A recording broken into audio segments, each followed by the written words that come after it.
evening. Welcome to the April 30th meeting of the Falmouth Conservation Commission. This meeting is being held virtually via Zoom video conference and is also being broadcast by FCTV on cable channel 9.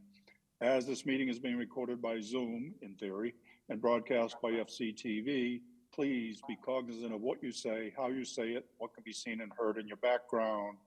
At the moment, we're missing 2 commissioners. However, we have a quorum, so we're moving forward. As a reminder, I'll call on each of you in turn, so we're not talking over each other.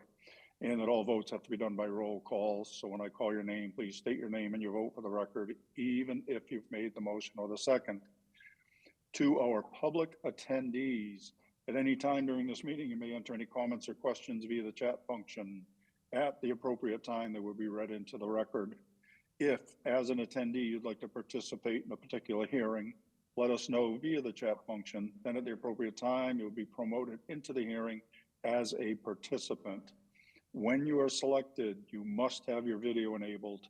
Be succinct and respectful of others. Public comments will be limited to 3 minutes each. Regarding RDAs, under a request for determination of applicability, the applicant is asking the Commission to determine if the provisions of the Massachusetts Wetlands Protection Act and or the Falmouth Wetlands Bylaw apply to their proposed project. A negative determination is that the provisions of the Act and or the bylaw do not apply. Therefore, the project may proceed as proposed. A positive determination means the provisions of the Act and or the bylaw do in fact apply and or may require some conditions. Therefore, that project would require a notice of intent application. So as an applicant, you actually want to hear a negative determination. And for the benefit of anyone waiting for a particular hearing tonight, and so that you're not waiting unnecessarily, the following hearings are expected to be continued. 12 Pondview Drive, 84 Old Dock Road, 10 Central Ave, and 362 Acapasket Road. And we have a lot to get through tonight, so please, everybody stay on point, be succinct, and we'll see where we're at, somewhere around 8:45, 9 o'clock. And if we need to, we'll take a break, which means we're gonna be heading to midnight, so let's try to avoid that. First up, vote minutes, April 16, 2025. Anyone? Anyone at all? To approve the minutes of April 16th as written. Gladfelter, second. All right, we have a motion and a second to accept the minutes as submitted. Questions or comments or input? We're voting to accept the minutes of April 16. Betsy? Gladfelter, aye. Matthews, aye. Ron? Driscoll, aye. Russ? Robbins, aye. Steve? Patton, aye. It is unanimous. We have accepted the minutes of April 16th. Thank you, Kristen. Next up, our request for continuance under a notice of intent. First up, David and Kristen Cousins, 12 Pondview Circle, Falmouth, Mass, for permission to construct a deck, remove a shed, install dry wells, and install mitigation plantings. Jen? Yes, Mr. Chairman, the applicant is requesting a continuance until May 21st. So moved. Gladfelter. Driscoll, second. All right, we have a motion and a second to continue this hearing until May 21st. Questions or comments? We're voting on the continuance. Betsy? Gladfelter, aye. Courtney's not in yet, right? Matthews, Just aye. came in. Ron? Driscoll, aye. Russ? Robbins, aye. Steve? Patton, aye. It's unanimous with this quorum. We have continued this until 5/21. Next up is David Flaherty. Flaherty Environmental Services, 84 Old Dock Road, Falmouth, Mass, for after-the-fact permission for the installation of hardscape and permission to install the associated mitigation. Jen? Yes, the applicant's requesting a continuance until May 14th. So moved. Gladfelter. Driscoll, second. All right, we have a motion and a second to continue this until May 14th. Questions or comments? We're voting on the continuance. Betsy? Gladfelter, aye. Courtney? Bird, aye. Matthews, aye. Ron? Driscoll, aye. Russ? Robbins, aye. Steve? Patton, aye. It is unanimous. We have continued this until May 14th. Next up, Nicholas Polkronis, 10 Central Avenue, Falmouth, Mass, for permission to remove a patio, construct an addition, install a fence, and install plantings. Jim? Yes, continuance request for June 4th. So moved. Gladfelter. Driscoll, second. We have a motion and a second to continue this to June 4. Questions or comments? We're voting on the continuance. Betsy? Gladfelter, aye. Courtney? Bird, aye. Matthews, aye. Ron? Driscoll, aye. Russ? Robbins, aye. Steve? Patton, aye. It is unanimous. We have continued this to June 4th. Next up, Pincinel Builders, 362 Acapesket Road, Falmouth, Mass. Request to amend the order of conditions for Mass DEP number 25-4831 to revise the planting plan. Jen? Alyssa, can you help me out with that? I'm sorry, Alyssa? Yes, not a problem. That's the one that I will need to re-advertise. I put the wrong street name, so that will go on to the 14th. Thank you. It should So be a quick moved. one. Driscoll, second. All right, we have a motion and a second to continue this until May 14th. Questions or comments? We're voting on the continuance. Betsy? Gladfelter, aye. Courtney? We lost Courtney. So have disappeared. Matthews, aye. Ron? Driscoll, aye. Russ? Robbins, aye. Steve? Patton, aye. Is unanimous with this quorum. We've continued this to 5/14. Next up is a request for a continuance under an enforcement order. 58 Westwood Road LLC, care of Robert Martin, 58 Westwood Road, Falmouth, Mass. Unpermitted construction of a shed and removal of vegetation within the buffer to a coastal bank and coastal dune. Jen? Alyssa. Sorry, Alyssa. No worries. So the staff is recommending a continuance to June 25th. We do know that the homeowner is acquiring some quotes for the work. We did speak to their representative and suggest that at the very least, the hearing should open next time. This has been ongoing for several years now, so it'd be good for at least everyone to hear about the project at the next available hearing. So we're good with June 25th. So moved, Robbins. Driscoll, second. All right, we have a motion and a second to continue this until June 25th. Questions or comments? We're voting on the continuance. Betsy? Gladfelter, aye. Matthews, aye. Ron? Driscoll, aye. Russ? Russ? Robbins, aye. Thank you. Steve? Patton, aye. It is unanimous with this quorum. We have continued this to 6/25. Next up are requests for determination of applicability. First up, James Ferry, 185 Edgewater Drive West, Falmouth, Mass, for permission to construct a second-story addition with a deck. Alyssa?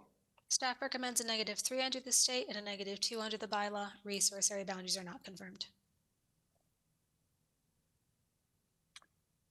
Anyone? Patton, so moved. Driscoll, second.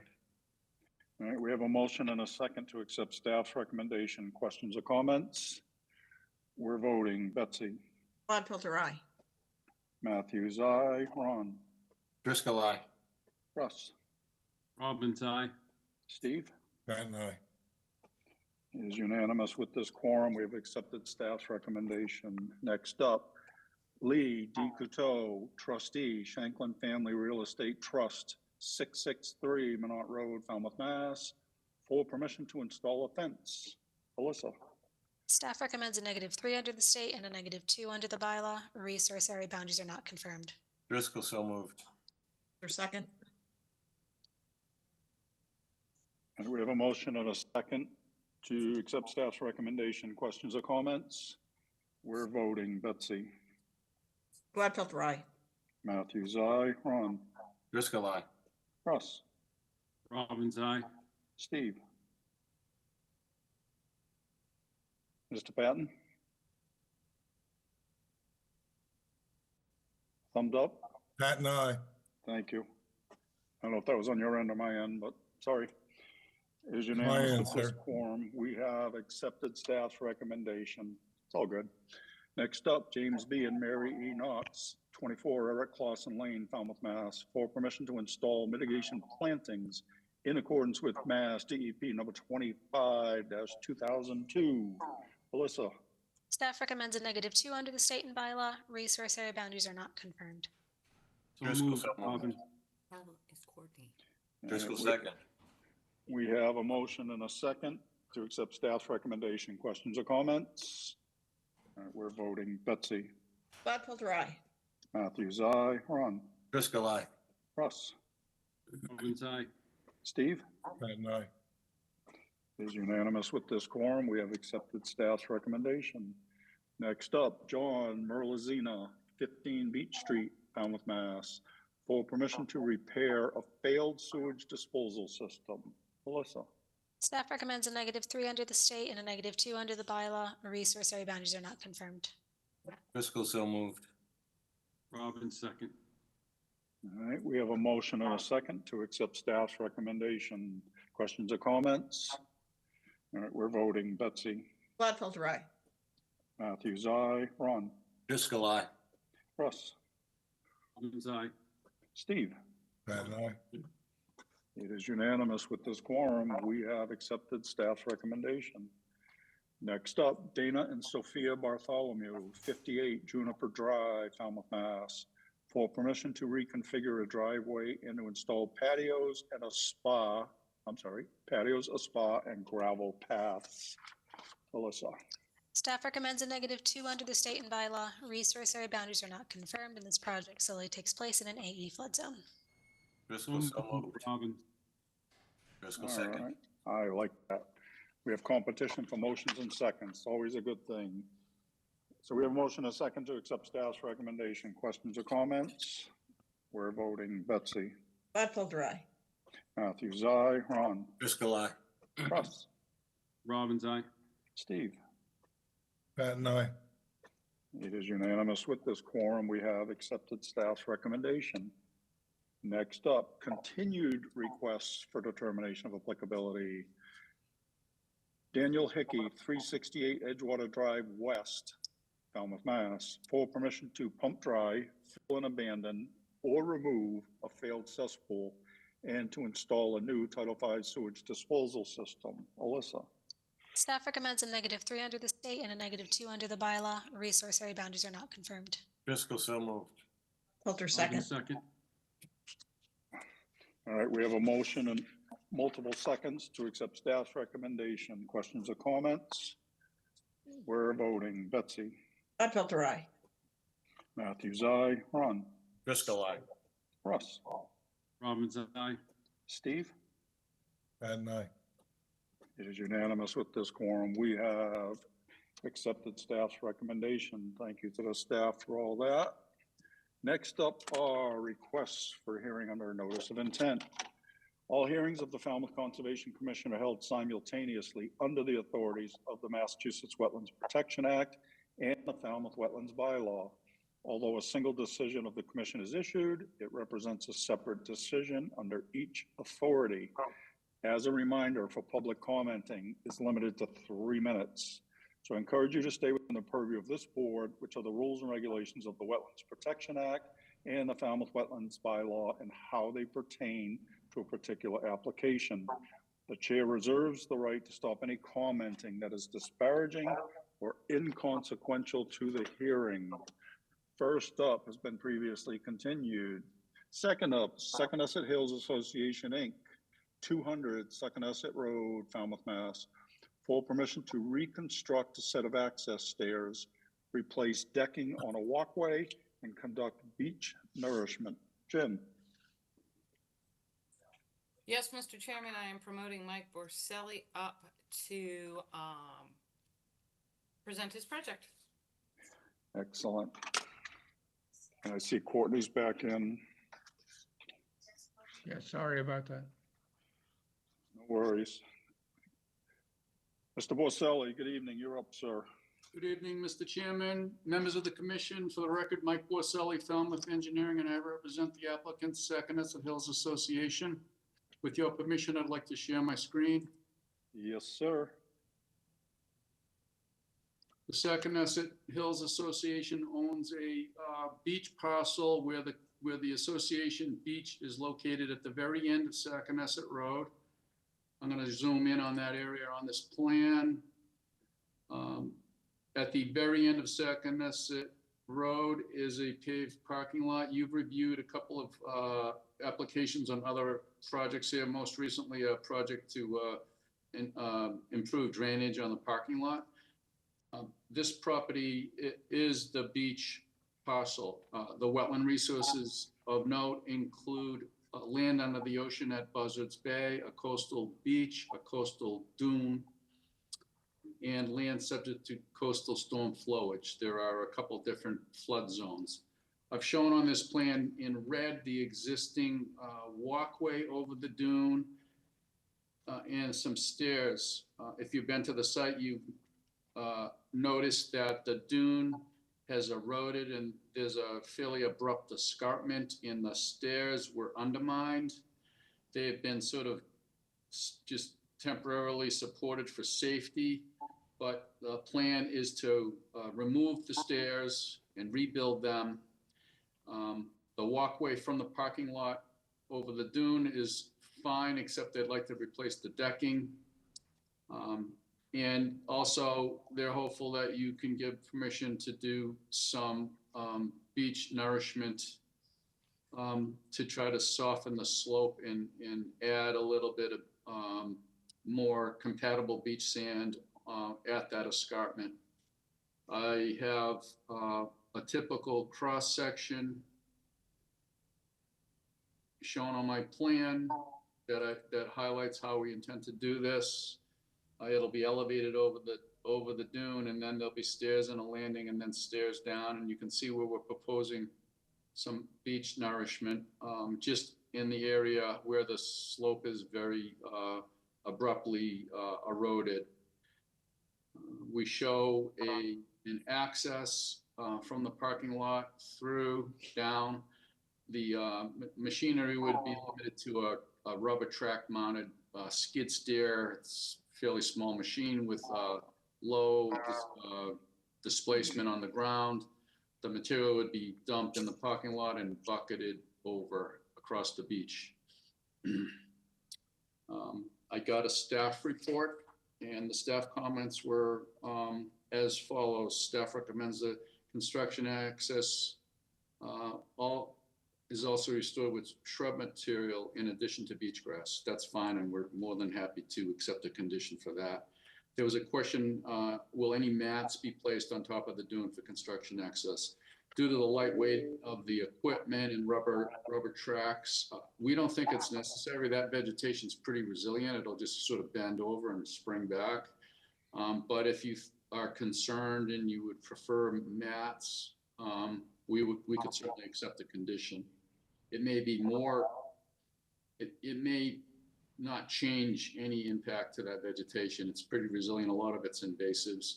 And putting mats down may be even more impactful than just allowing the rubber track machine to ride over through.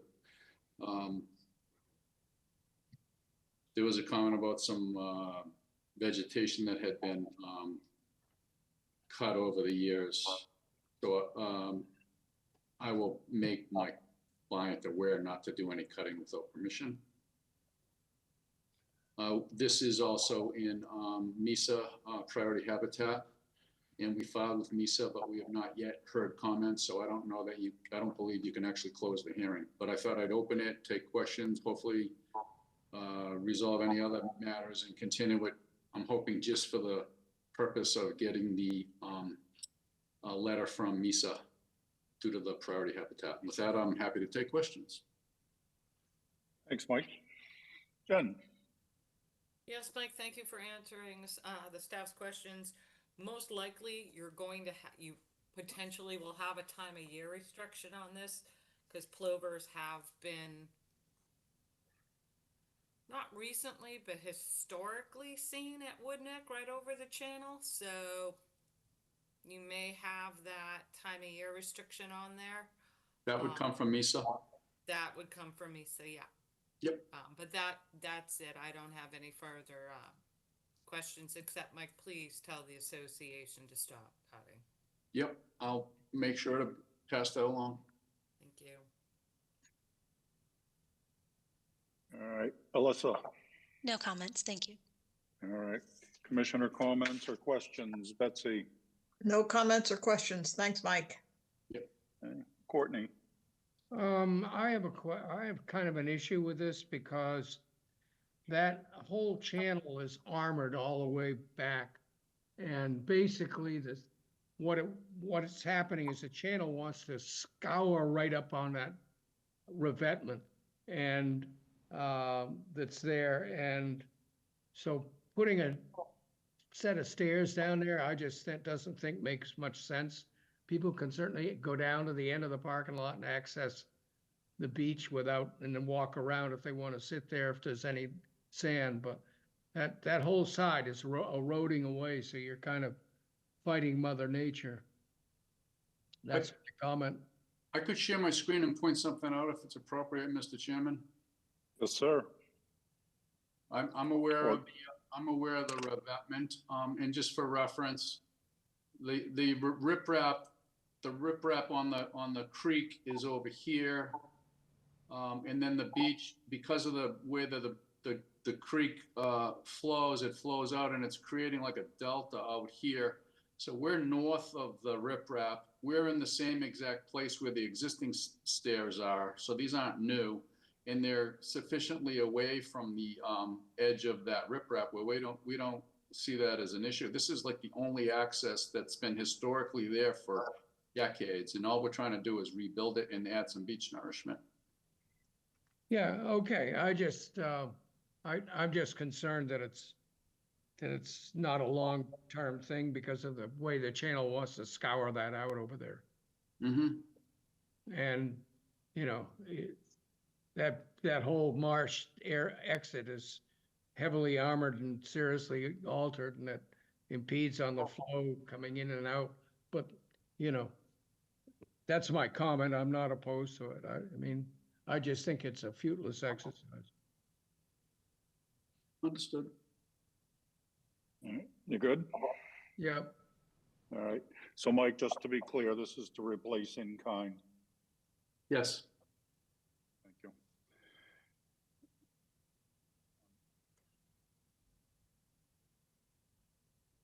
Ron? Mike, are you gonna replace just the stairs, or are you gonna replace the foundation, the pilings, or whatever it's called, that are supporting the stairs, the cement? We're gonna put new 6x6 posts down. Okay, because they seem to be out of line. They seem to be. Yes, we're gonna build a new elevated stairway with landing at the top and a mid landing, and there'll be a 6x6 post that will be in the appropriate places. So what you see out there now will be different, but it'll be in the same footprint. It'll actually be a little shorter. It won't go quite out as far out onto the beach. Okay, a nice shirt, by the way. I'm all set, thanks. I like your shirt too. It's my spring shirt, first spring. Yeah, shirt. it's a bright spot today. Oh, we digress. I'm all set, thank you. Mike, the fashionista. Yeah. Russ? I'm good, Mr. Chairman. Thanks, Mike. Good explanation.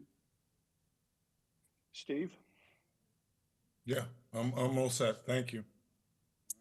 Jen, is there anything in the public chat function, please? Nothing in the public chat regarding this project, Mr. Chairman. All right, so we need to continue for the MISA letter. Is that correct? Correct. All right. I mean, we could put it on the 14th if it's just for the receipt of the MESA letter. It's just reading it off. So, but that's the last thing I would put on the 14th. Yeah. For the 14th, if we could. At the request of the applicant, I make a motion to continue this hearing to May 14th. Fiscal second. All right, so we have a motion and a second to continue this till 5:14 solely for the purpose of addressing the MISA comments. Last call, questions or comments? We're voting on the continuance. Betsy, Gladfelter, aye. Courtney, Bird eye. Matthews, aye. Ron, Driscoll, aye. Russ, Robbins, aye. Steve? and I. It is unanimous. We've continued this to 5:14. Thank you, Mr. Borselli. Thank you.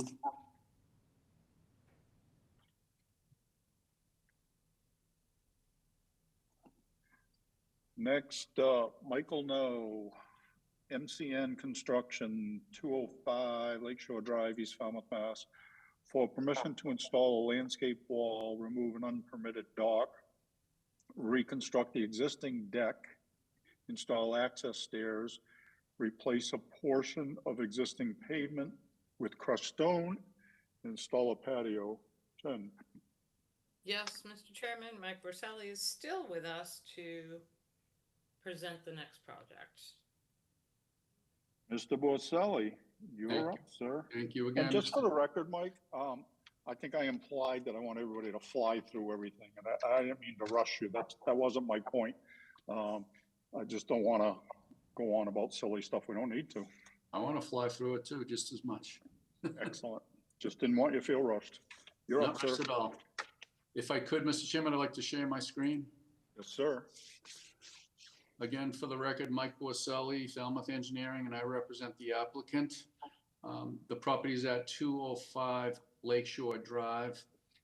It has water frontage on Jenkins Pond. There's no bordering vegetated wetland, but there is an inland bank, and there's land under water body.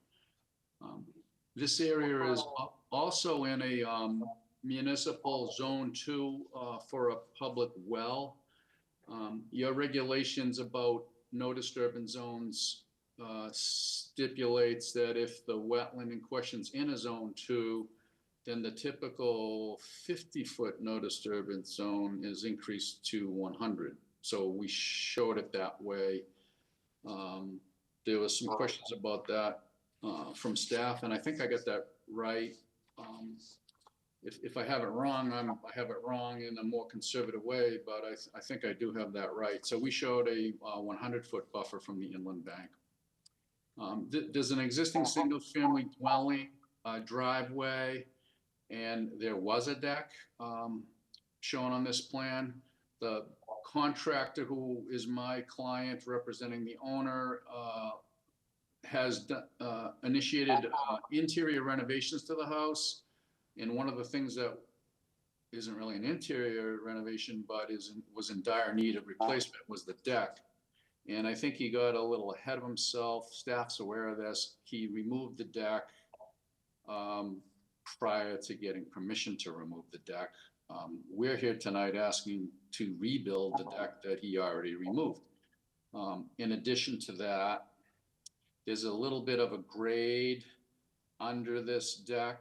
And if a small amount of regrading and filling is done with a landscape wall right at the edge that I'm showing in red, then the area under the deck will be flattened slightly, so the underside could be used as a patio out of the sun, and so it would serve the purpose of a deck above and a patio below. This structure is a basement walkout on this side of the house. There's some proposed steps off the deck shown here. And since this low profile landscape wall, by that I mean it's like 30 inches to no more than 3.5 feet tall, there'll be some steps that just allow you to get down from the top of the wall down. And then the rest of the existing path down to the water is there. There was pavement on both sides of the house. Staff's met with the contractor and talked about things about this project already. There was discussion about it would be a good idea to remove the pavement. We're requesting permission to remove the pavement. The client applicant thought, well, it is a good thing to do, so he already removed the pavement. Right now, it's sandy, gravelly dirt. And the application requests permission to put crushed stone in place of the pavement so that it won't have the potential to erode. It'll be more stable. In addition to that, there was a recommendation to put dry wells. Right now, there are no dry wells, so we're proposing dry wells as well. That sums up the project. Fallon gave me some staff comments that I can respond to. We were originally, she says we were originally told that there'd be fill would be added under the deck. And she's looking for a clarification, and I'm responding that minor fill will be added, estimated at 10 cubic yards or less, just to flatten out that slope. The landscape wall is there to retain that. So it's like a half a truckload, basically. There was some discussion about the buffer width, the 100-foot buffer width that I already alluded to, and I believe it is 100 foot. She thought I meant because it's in priority habitat, but it isn't in priority habitat. I might have misspoke or not correctly said that in my narrative. And finally, these stairs, there was a comment that these stairs likely require mitigation. I didn't consider that, but most definitely it's a very small amount. We're happy to provide mitigation, and it would be in a 3-to-1 ratio. It's you know, it's a very small amount, and we can find a spot to put the mitigation planting. I'm hoping if you see to it to close this hearing, that could be a condition. And finally, with regard to the dock, as is common, you file a notice of intent, and sometimes things are discovered. And at some point in the past, a little dock was built without permission. The owner's willing to remove it. And so we put a note on the plan to remove the dock until it's properly permitted. So if they want to come back after it's removed and do it through proper channels, they'll file a new notice of intent for that work. And I think that sums it up. I'm happy to take questions. Thanks, Mike. Jen?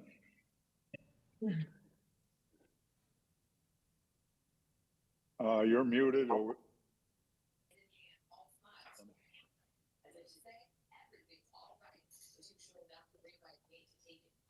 Can you hear me now? Yes. Yep. Okay. Mike, what about the Fallon's comment about the gravel in the A zone?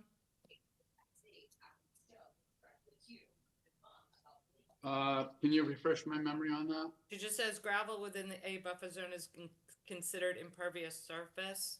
I guess maybe she meant maybe gravel where there was pavement. Yeah.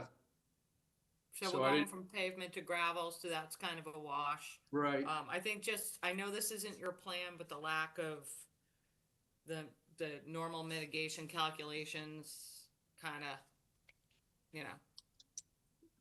Yeah, I get that. The area of these stairs I can calculate, and of the stairs that are on the plan, I can calculate and come up with a mitigation number and just send a letter. Okay. That would be great if you could do that. And the stairs going to the retaining wall, they're replacing the existing stairs? Yes, but they might be slightly bigger, so we can mitigate for the slightly biggerness of them. Biggerness. I like that. And one question that I had, Mike, when I was looking at this plan is we have that retaining wall that they're putting in so they can kind of take the slope underneath the deck and raise it up to put that patio. Yes. There's a very small distance between the deck and that retaining wall. Is that going to be grass or wood chips, or is that going to be patio? Because if it becomes patio, it's moving closer. So it just looked like one of those things where a contractor could go in and just put the patio right up against that retaining wall, thinking that that was what they're supposed to do. That's a good point, and it is no intention of that. I think there should be definitely a finding or a condition to that effect, and I'll school the applicant on that to make sure he doesn't go beyond the drip line of that deck. You and I have some recent experience with that, and I will do my best to educate him. And if he doesn't listen, then I won't even apply for a compliance. I'll have him deal with it before I submit a compliance. Okay. Excellent, but let's hope that we don't have to deal with anything and that they Yep. just, yeah, perfect. And I think maybe Fallon got a little possibly confused because the locus information, it does have number 5, natural heritage. I think that's because when people are looking at GIS now under natural heritage, it's not just priority and estimated habitat. They're listing all like the critical core communities and all of this, and it's confusing everyone. Right. So that's it. And that is all I have. So 10 cubic yards, the patio won't go to the wall, and the stairs going from the deck off the deck are going to be calculated and mitigated at a 3-to-1, and the stairs going to the retaining wall, you'll calculate that as well. Correct. And then the small area of mitigation will probably go, I'm assuming, on the northwest side of that property along that Yeah. wall? There's open areas I noticed when I was staking it, but I probably will just, maybe I'll come in for a staff meeting and just verify that before they're planted. Okay. And if the board's comfortable, we can condition that and Mike can submit a revised plan. I'm fine with that. That's all, Mr. Chair. All right. Melissa? Just a quick note for the mitigation. Mike, I don't really see on the plan the edge of natural vegetation. So when the plan's updated to show the mitigation, if that can be added too, so we understand the lawn versus vegetated buffer. Yes, Thank you. Can do that. All right, commissioner comments. Courtney? No comments other than I will agree with the previous comments. You have a nice shirt, Mike. Thanks. Oh, boy. I wear this every Wednesday. I was just gonna say that. You're gonna have to now. I can't, because you'll see me wearing it again. Not very Oh, yeah. fashionable that way. Get a green one, will you? Ron? I'm all set. Thank you. Nice presentation, Mike. Thank you. Steve? I'm fine with it, thank you. No questions. Betsy?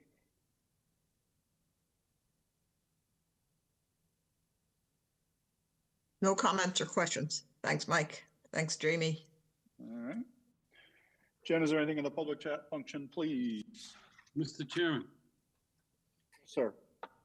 did you call my name? Because I didn't hear it. I thought I did. I thought you said you're all set, and I apologize. I thought I was on the battle list. I just have one request. Oh, you can ask two. Since you're gonna submit a new plan, could you put the deck size on this plan for us? And please tell the contractor, don't try to gain 6 inches here or a foot here. Or I'd hate to see the guy spend money and go back and have to cut it down. Yep, can do. Yeah, we've kind of been there too many times. We're not doing it anymore. So, I really would hate to yeah. do it, but it is what it is. Thanks, Mike. Yeah, Thank that you. makes sense. Thank you. All right, I have to ask Russ again. Since I skipped you, I owe you two. All right, never mind. Jan, is there anything in the public chat function, please? Nothing in the public chat, Mr. Chairman. Thank you. Make a motion, close the hearing and take it under advisement. Russell, second. All right, we have a motion and multiple seconds to close the hearing, take it under advisement. Last call, questions or comments? We're voting. Betsy? Gladwelter, aye. Courtney? Bird eye. Matthews, aye. Ron? Driscoll, aye. Russ? Robbins, aye. Steve? Pat and I. It is unanimous. We have closed this hearing. Thank you, Mr. Boselli. Thank you.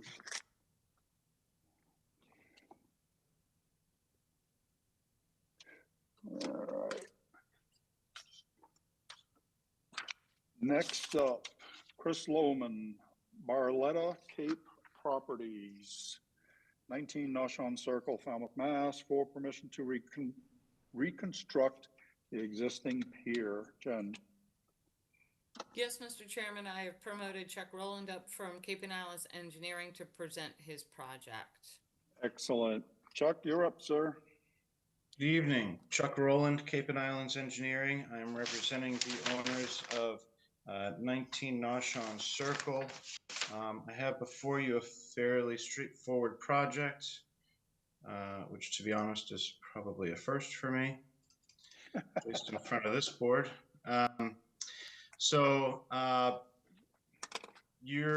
This commission has heard several projects throughout the years. I can count 1, 2, 3, 4, 5. The most recent one, SC 25-4293 for repair of a riprap, groin, concrete walkways, patios, blah, blah, blah. But the long and the short of the project, to keep it brief, is we have an existing fully permitted licensed timber pier that has deteriorated.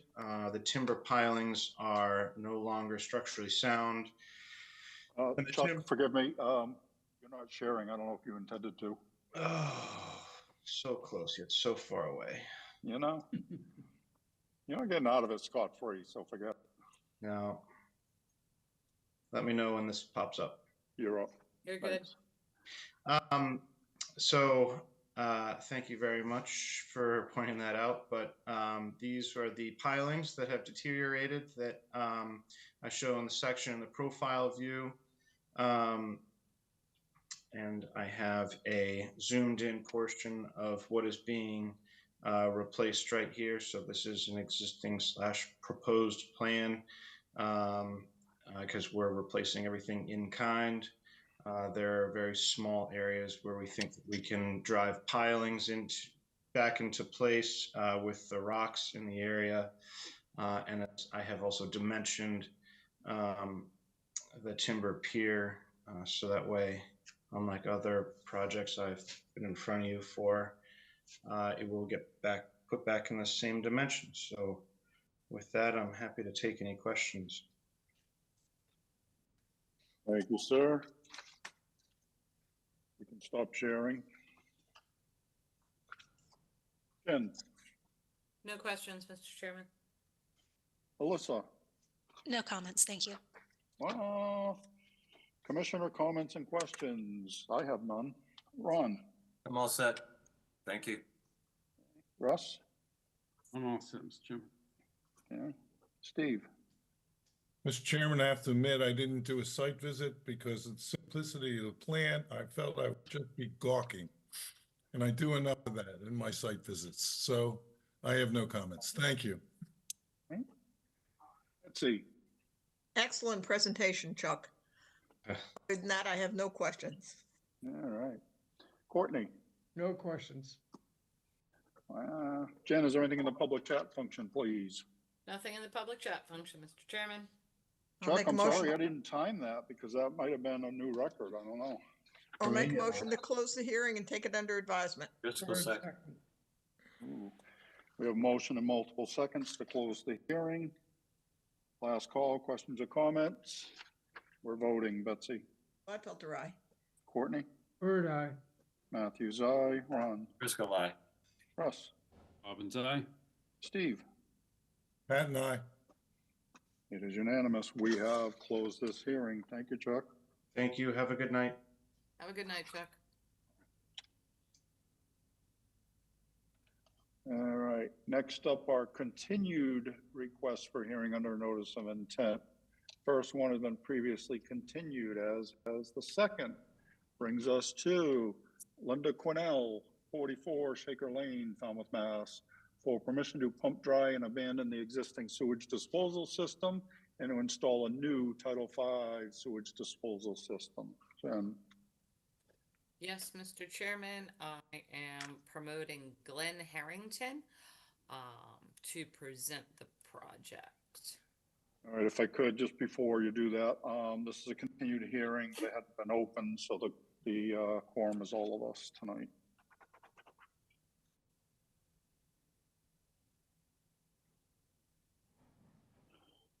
Mr. Harrington with us? Mr. Harrington, can you unmute yourself, please? Can you speak?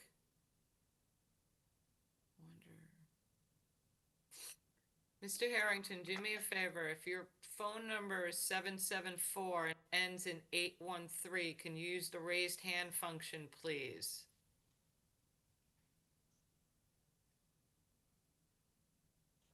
This one's gonna be tough.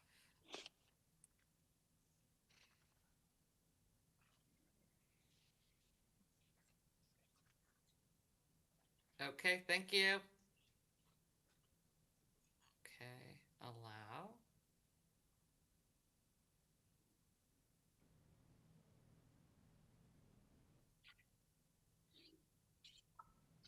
All right, what Why are we is it doing? almost- Jamie, I'm trying, please.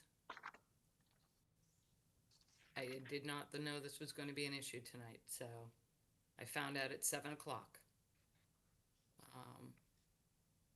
I don't know how to unmute the phone. Mr. Harrington, you're going to have to unmute your phone.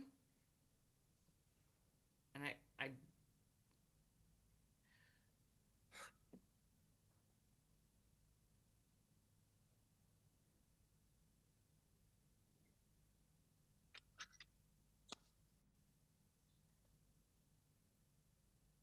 don't know how the phone got muted. Mr. Harrington, do you know how to unmute your phone? I sent the window that asked to unmute, but I don't know if it's been clicked on. I don't know if that's his phone number, if he's raising his hand because he is Well, there's experiencing- no video component to either, if you look under participants.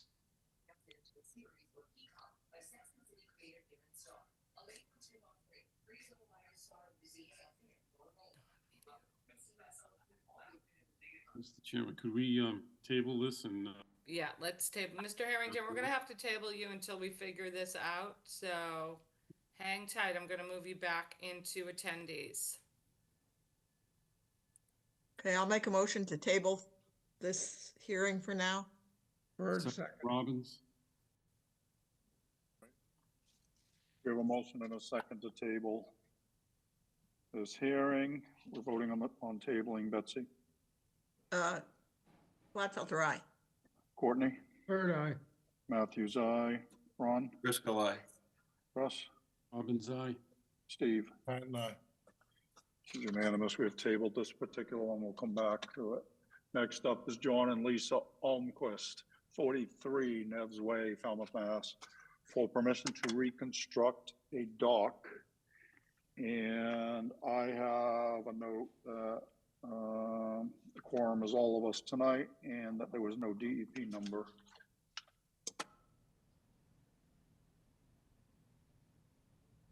Tim? Yes, I have promoted Mark Dibb from Cape and Islands Engineering, and Mark, am I promoting Brian as well? Yes, Okay, please. and Brian Wall.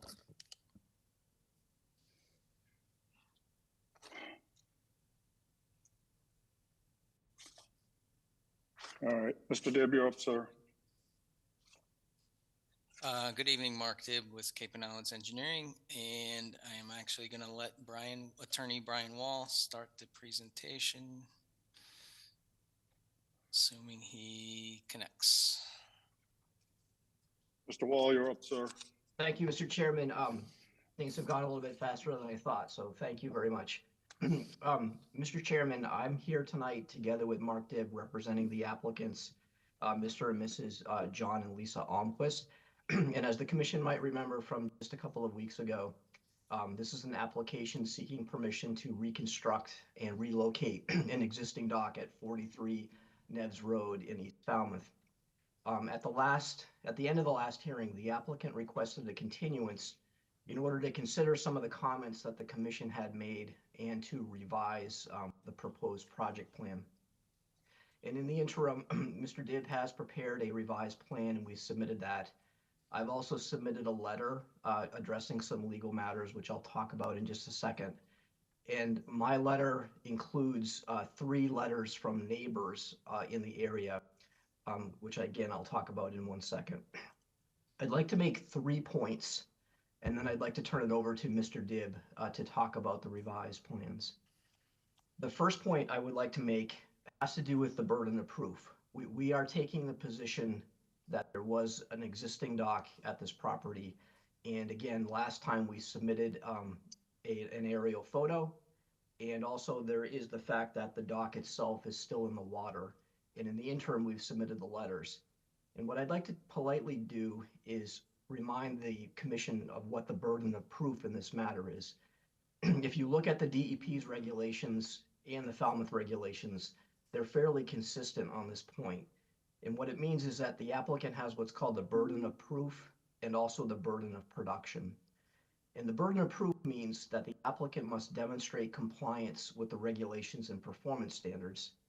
And the burden of production means that the applicant must produce at least some credible evidence from a competent source.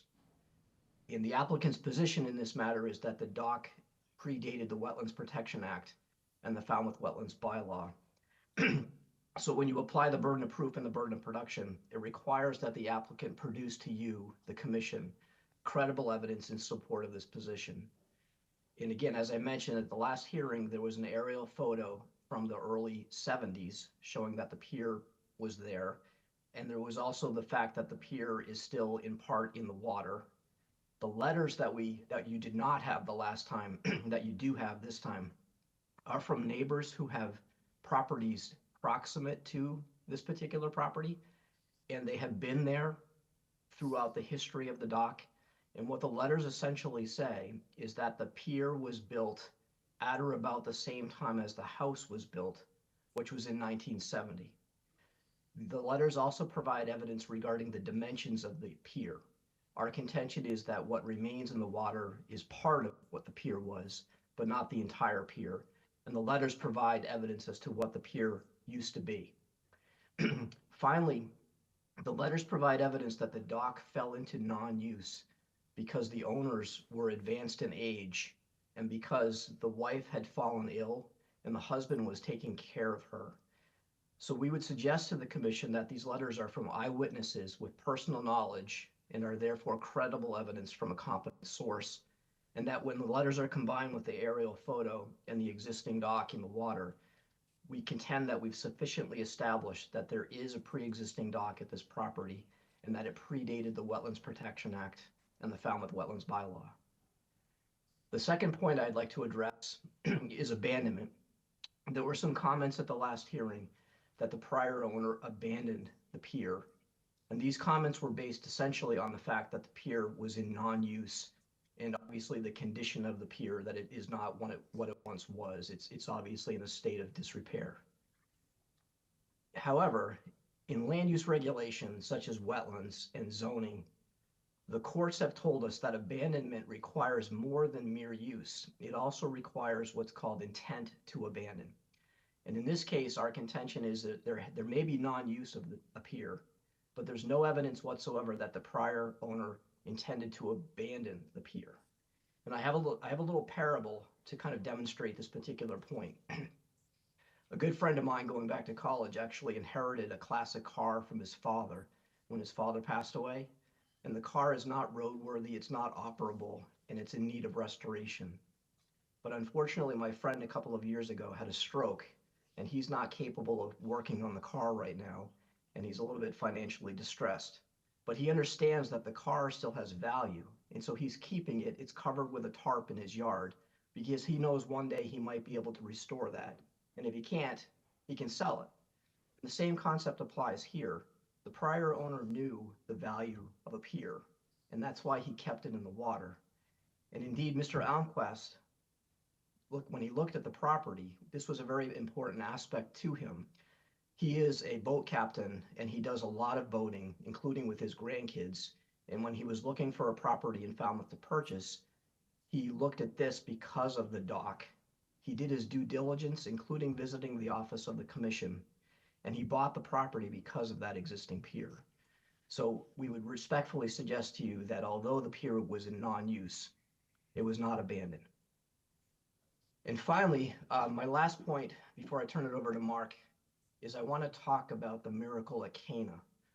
The last time that we were here, as the comments went around the commission, the last commissioner to comment on that was Mr. Byrd, who I noticed just turned off his video. Oh, he's back. These are specifically tailored to Mr. Courtney Byrd. Mr. Byrd brought up the miracle at Cana, and I think he did so for the proposition to make the point that the applicant was attempting to create something out of nothing. And after that hearing ended, I started to reflect on what Courtney was trying to say. And on one hand, I kind of thought he was a little bit over the top referring to the miracle at Cana.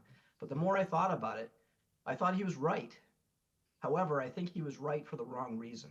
And this is my little story. And I'll only take a minute or two, Mr. Chairman, because I know you have a big agenda.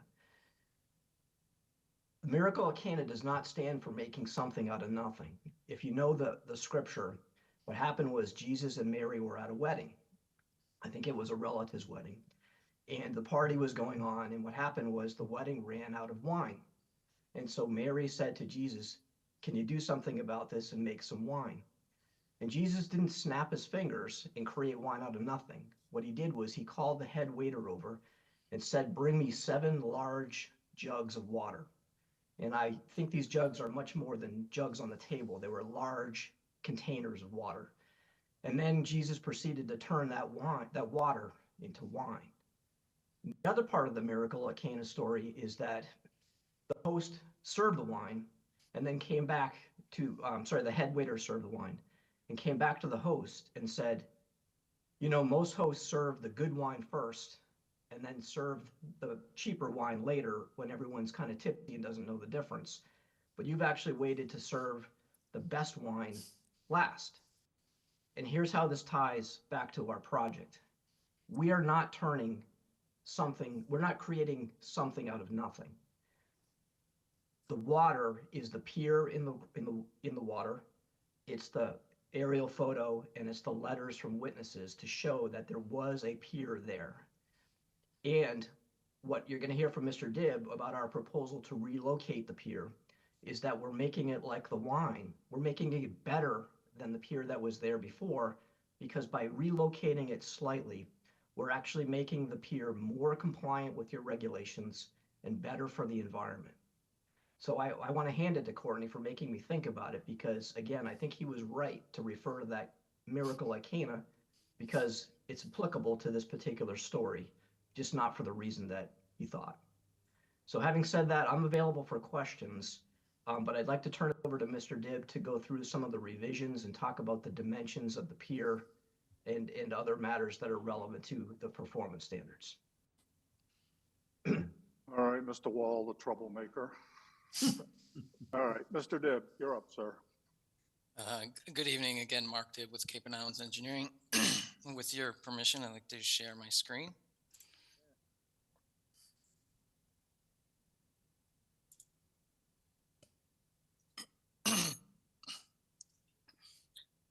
So as Attorney Wall mentioned, we did receive 2 letters from abutters, and what I did was apply the information that they provided in the letters to the plan. And what that resulted in was, as explained in the letters, they mentioned that the pier extended 12 to 18 feet out further into the water, and then also had a floating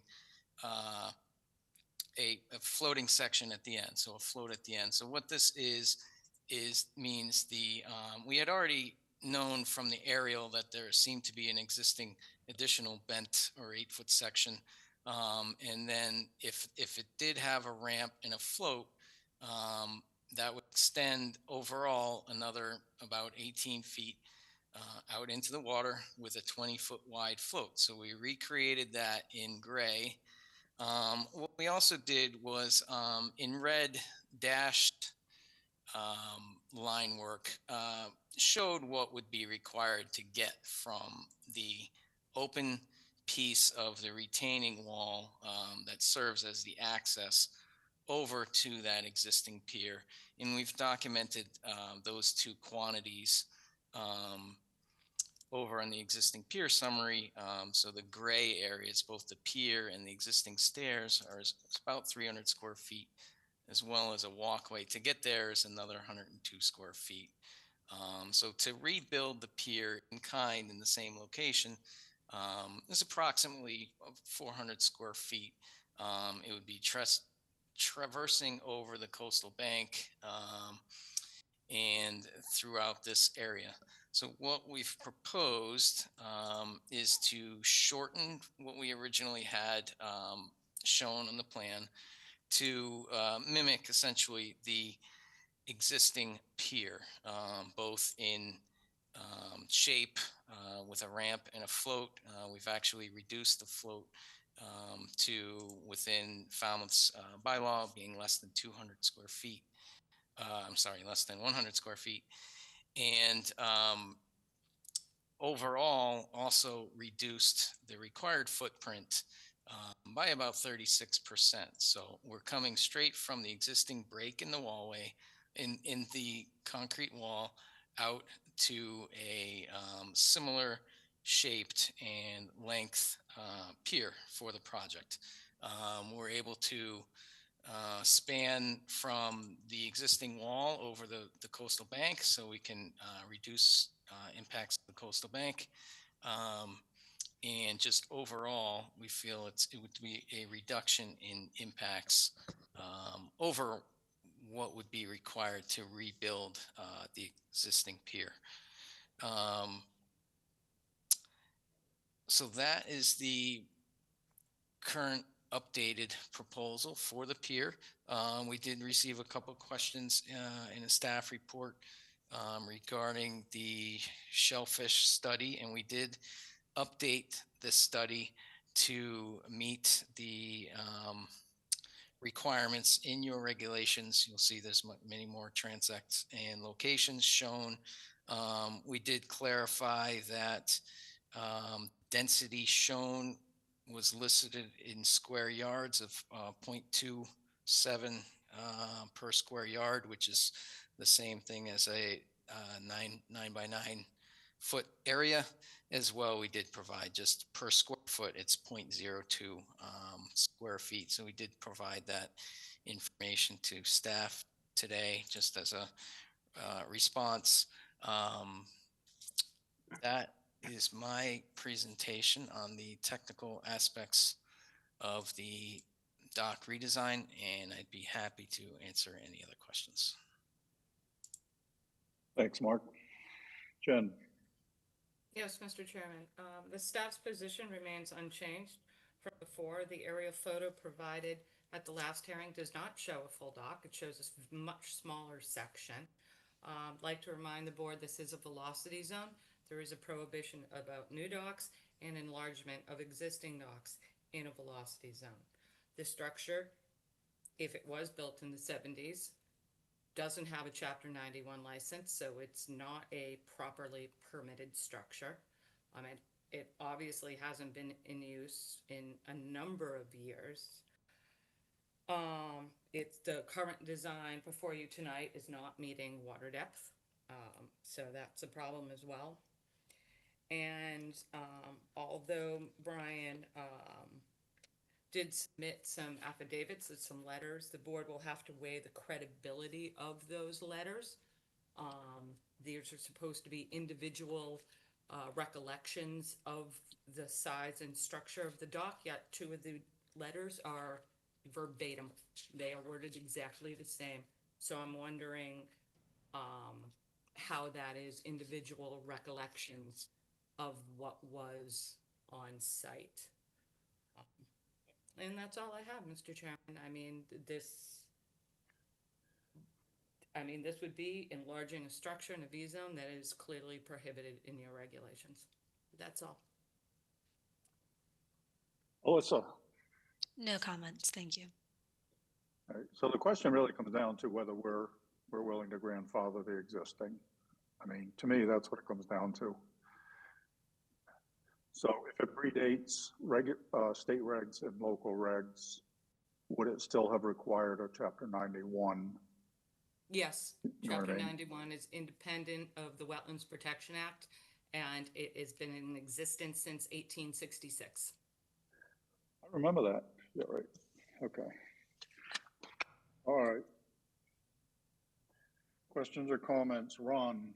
No, I'm all set. I've heard the evidence and again, the verbatim letters and the fact that we really don't have a chance to talk to the neighbors, how far they live.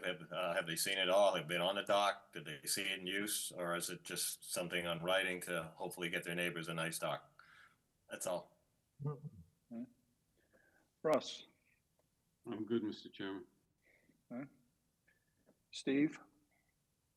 I don't have anything to add. Thank you, Mr. Chairman. Betsy?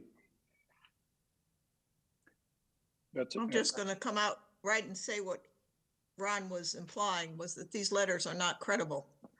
And even if there were letters, there'd be two people my age, younger than you, Courtney, but not always with the best memory. It's inconceivable. And we have never allowed a rebuild of a dock in a different footprint. Even if you were to believe that there was a dock of this dimension in the past. That's all. All right. Courtney, please be succinct. New wine in old bottles. The miracle of Cana referred to to turning wine into from water in bottles, but the bottles you're putting new bottles on a different location, and that doesn't apply here. So I'm not buying the miracle of Cana. Mr. Chairman, may I briefly respond? Hold on. Courtney, are you all set? Yes. All right, Jen, did we get a DEP number?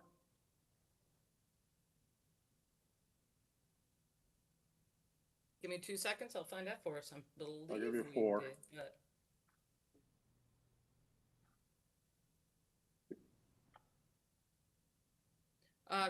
Mark, did you get a DEP number yet? I would have to look that up as well. Yeah, let me look at it real quick. Off the top of my head, I do not know. It's written on the quorum sheet, so we must have. Oh, okay. It's written on the quorum sheet, you said? Yep. Then we have a number. Because I had a note that we had no DEP number. Okay, good. So we cleared that up. Mr. Wall. Thank you, Mr. Chairman. I'll be relatively brief. Just with regard to the staff comments, the photo, I think, does show a smaller dock section in the water. But I think it's important to note that whenever the photos are taken, if they're not taken in high summer, then the float and the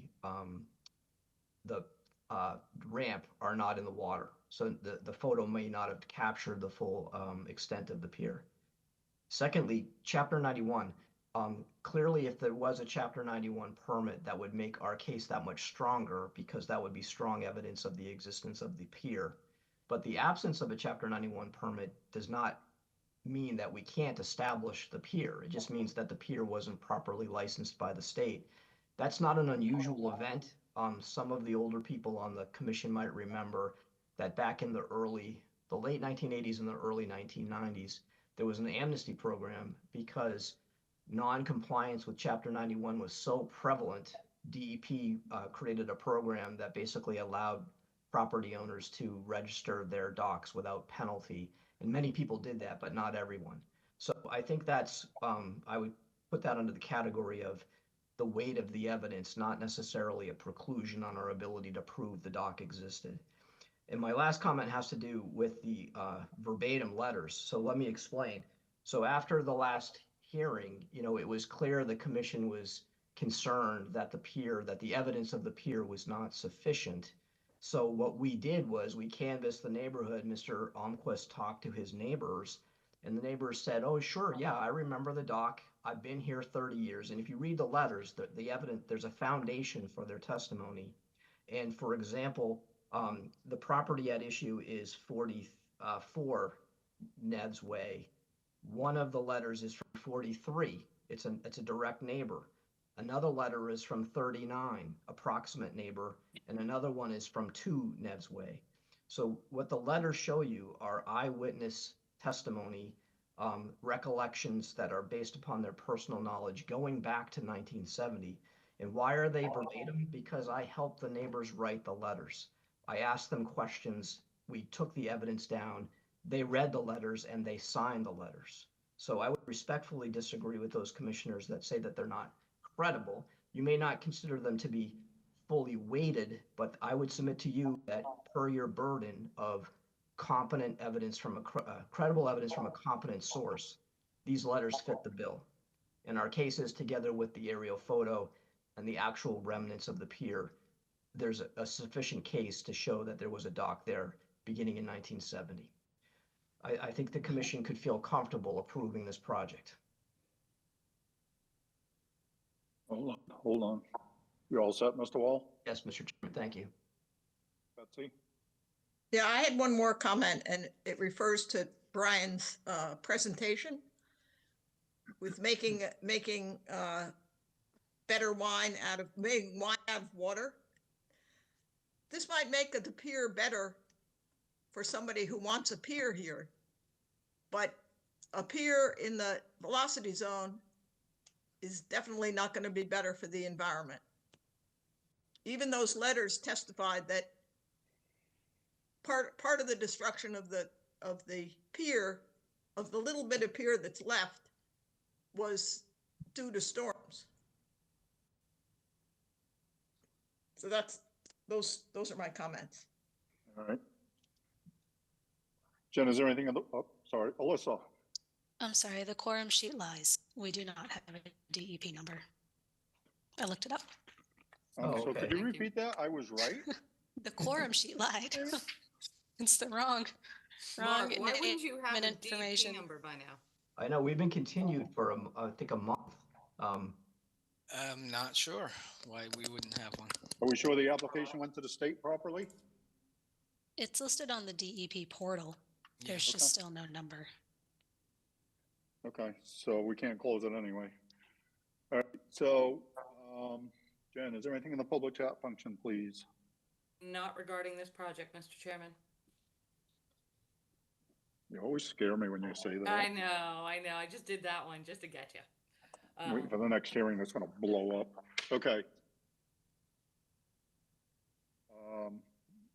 More comments, Jen? Any other questions or comments? All right, Mr. Dibb, do you have a request for us?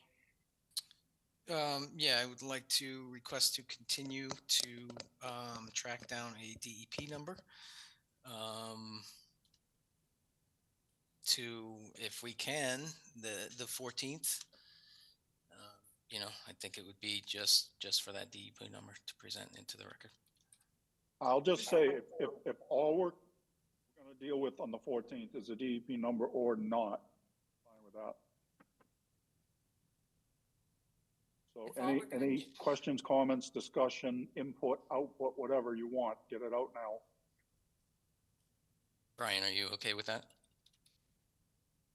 Well, I think we're being continued, so I don't presently have any intent to submit anything new, but if I reflect on things, I'd like to reserve the right, Mr. Chairman, to submit something new. Then we Okay, can't have that's the- fine. We're gonna throw it off further than Okay. the 14th then. Oh, I Yeah. see what you're saying. Yes. Okay. Okay, I would like to request a continuance to May 21st then, if that's okay. Can we do that, Jen? That will work. At the request of the applicant, I make a motion to continue this hearing till May 21st. Driscoll second. We have a motion and a second to continue this to May 21st. Last call, questions or comments? All right, we're voting on the continuance. Betsy? Gladfelter, aye. Courtney? Bird eye. Matthews, aye. Ron? Driscoll, aye. Russ? Robbins, aye. Steve? Matt and I. It is unanimous. We've continued this until 5/21. Thank you, Mr. Dibb. Thank you, Mr. Wall. Thank you, Thank Mr. you, Chairman. Mark. Thank you, Thank you. members of the commission and staff. Thank you very much Mark. for your time. Mr. Aye. Chair, Track down Amy Watley. She's the one that assigns the numbers to Falmouth. Okay.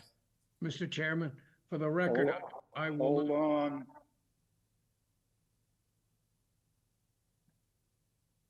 All right, Courtney. yeah, for the record, I will not be in attendance on the 21st. Okay. All right, we're going to take the next one and then we'll go backwards. So next up is Donald and Nancy Collar in 11 Foster Road, East Falmouth, Mass. For permission to install a fiber roll array and conduct beach nourishment. 1 second, Mr. Chairman, while I place Ms.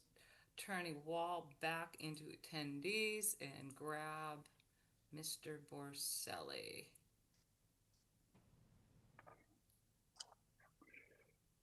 Oh, you too, Mark. Sorry. I thought I didn't see you for a second. Okay, there we go. Going back in, Mark.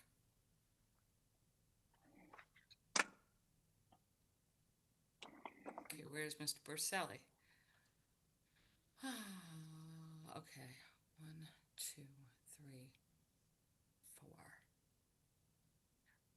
Ron, Steve, and Russell, you're going to be here on the 21st, correct? 21st of May. Yes. Yes. Yes, Russell, yes, Steve, yes, and Jamie, yes. Okay, good. Thank you. All right, 11 Foster Road, Russ is not on this quorum. Do I have this right? Yeah, number 11, okay. All right, Mr. Borselli, you're up, sir. This is 11 Foster Road. Thank you, Mr. Chairman. Again, Mike Borselli for the record, Falmouth Engineering, and I represent Ms. Nancy and Don Colleran, 11 Foster Road. With your permission, I'd like to share my screen. Yes, sir. This is a continued hearing. The Collerans had applied for permission to install some fiber rolls to mitigate against some erosion at the property. The property's on Vineyard Sound on Foster Road at Coastal Beach. There's an existing stone seawall in the section on the very east side of the property has eroded. It did not have the benefit of armoring, so we're proposing a soft solution here. I presented all the details at the last hearing. There's a cross section of the coir fiber rolls. The construction access is through the yard. The hearing was continued for what I believe are some bookkeeping items. I met with staff on site subsequent to the first hearing. There were a couple of things that we had to deal with. One of the decks was purported to have been enlarged, so we calculated the area of the enlargement and proposed some mitigation to offset that. Right in the area adjacent to the fiber rolls that we're proposing. The plan was revised on April 7th, and the revisions included, we added some existing trees for the record. The top of the bank had not been labeled, which is right at the top of the riprap. We added that, and of course the mitigation planting, and the buffers to the coastal bank as well.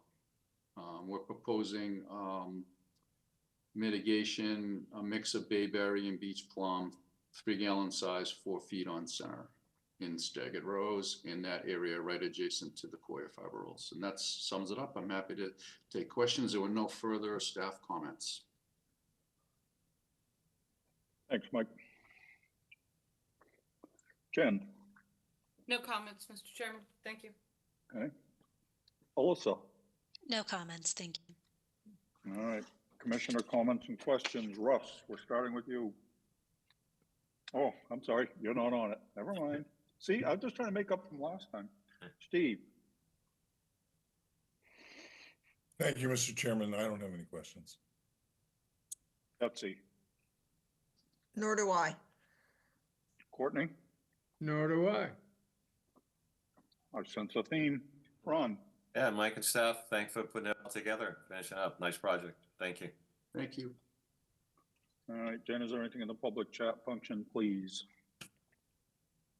Nothing in the public chat, Mr. Chairman. All right, folks, what are you thinking? Motion Anyone? to close the hearing and take it under advisement, Patton? Driscoll second. All right, we have a motion and a second to close this hearing. Last call, questions or comments? All right, we're voting to close the hearing. Let's see. Gladfelter, aye. Courtney? Bird eye. Matthews, aye. Ron? Driscoll, aye. Steve? Patton, aye. It is unanimous with this quorum. We have closed this hearing. Thank you, Mr. Borselli. Thank you. Good night. One more later on. Yeah, sorry, I can't help you and take them out of order. Oh, but- yeah, you do. Okay. You're going back into attendees. All right, we're going backwards, so I need to, or let me ask, Jenna, you think we're ready for 44? I don't know. I see Mr. Harrington, but now I don't see a phone number or another one. We can try again if you'd like, Mr. Chairman. Let me see if I can promote Mr. Harrington up. Yeah, before we Mr. untable Harrington, it. I'm gonna try to promote you up again. Okay, can you unmute yourself? And can How's you that? speak? That is Ooh. perfect. There we go. All right, Do you have a before you camera, start, Mr. Harrington? we need a motion and a second to untable this hearing. Make a motion to untable. Bird second. All right, we need to vote on untabling. Betsy? Gladfelter, aye. Courtney? Bird eye. Matthews, aye. Ron? Driscoll, aye. Russ? Robbins, aye. Steve? Patton, aye.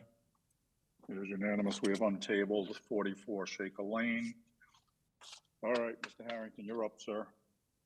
Thank you very much. Good evening. I'd like to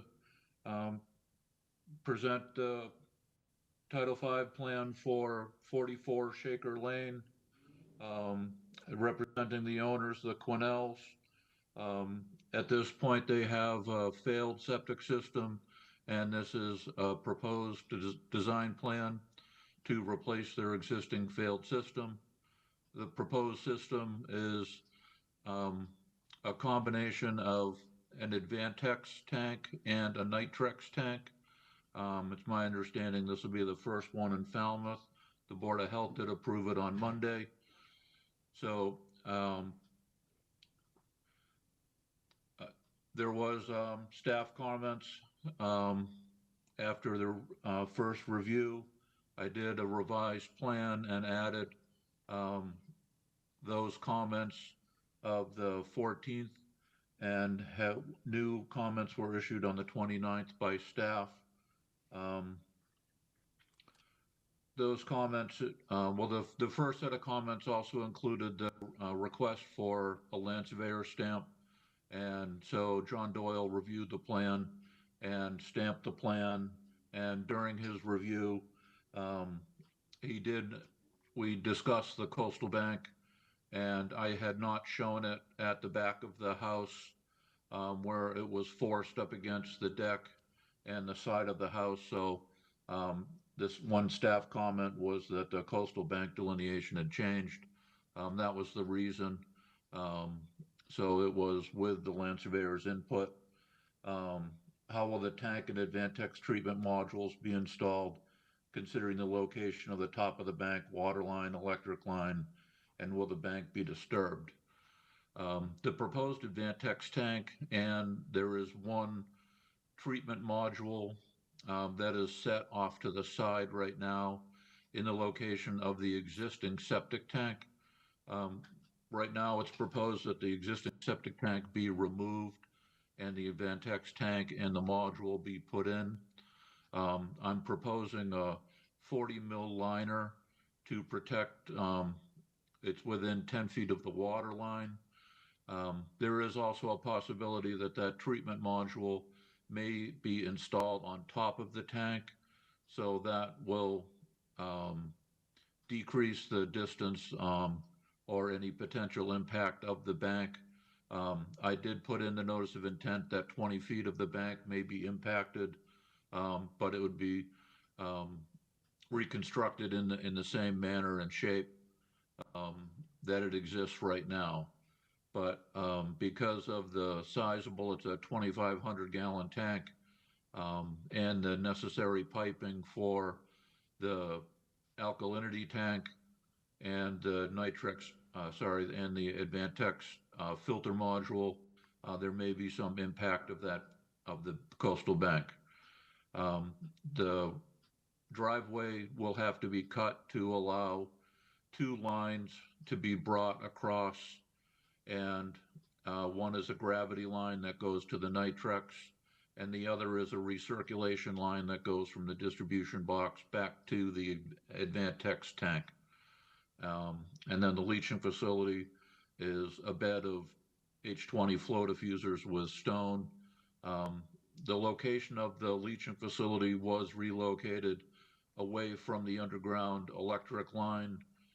There were staff comments regarding the electric line, and at this point, tried to move the leaching out so that it does not impact the underground electric line.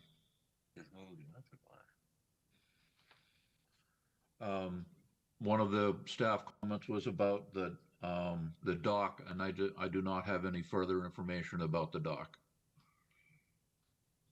I'll take any questions. Yes, sir. Ben, Thank you. So I was sharing the screen for Mr. Harrington, so if the board would like me to put it back up, please let me know. Mr. Harrington, please talk to your clients about cutting the buffer and the salt marsh plants. Yes. When the staff went on site, that was noted. I think I'm going to share my plan one more time. Mr. Harrington, I think what Fallon was referring to on the coastal bank is everybody can see my cursor, you had it coming around here and then you had it wrapping down that way. And now it just kind of stops. So I think that's what she meant by it changing. Okay. Is you kind of had it wrapping around this way. But you said you spoke with John, so that has been clarified. And then you explained how the tanks will go in if this part of the bank would be disturbed. And again, your clients will need to talk with us regarding the dock and the cutting.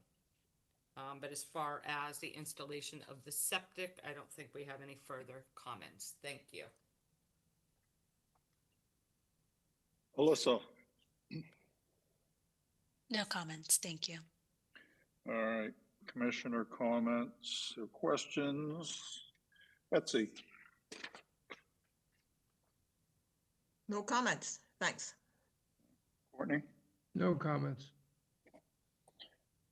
Ron. Yeah, the electric line of concern, is that just to the lamppost out at the corner of the property? Just one single feed? It's not the feed into the house, right? The line that was coming from the transformer, I believe, was the line that was a concern. Okay, all right. Then that is a concern. Okay, thank you. Yes. Russ. All set, Mr. Chairman. Okay. Steve. No questions, thank you. All right. Jen, is there anything in the public chat function, please? Nothing in the public chat. Make a motion to close the hearing and take it under advisement. Bird second. All right, we have a motion and a second to close the hearing. Last call, questions or comments? I We're voting to apologize for the delay. Excuse me, Mr. Harrington? I said I apologize for the delay. No worries, sir. Thank you. All right, we have a motion and a second to close the hearing. Last call, questions or comments? We're voting to close the hearing. Betsy. Gladfelter, aye. Courtney. Bird eye. Matthews, aye. Ron. Driscoll, aye.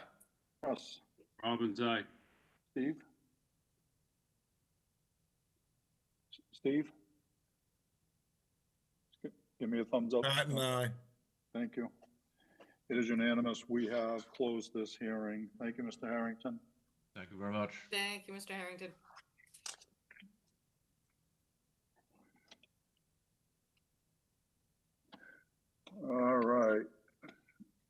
back in sequence. Next up, a request to amend an existing order of conditions. First one's been previously continued, brings us to Elizabeth Katz, 190 Associates Road Realty Trust, 190 Associates Road, Falmouth, Mass.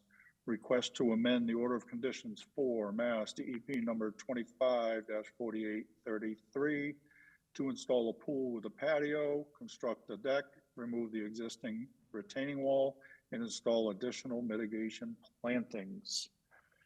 Jen. Yes, Mr. Chairman, I've promoted Tom Bunker from BS Design and Chris Horiuchi from Horiuchi and Celine to present their project. Tom Bunker, I know that name somewhere. I've been here before. Mr. Bunker, been, you're up, sir. Yeah, you've seen me on TV before, that's it. Yeah, so yeah, Chris is here. Her video is turned on. So I'm Tom Bunker, BSS Design. We prepared this plan and from Horiuchi Celine did all the nice design work for a pool. I will share my screen if I may to go through the existing and the proposed conditions here. Yes, sir. Okay.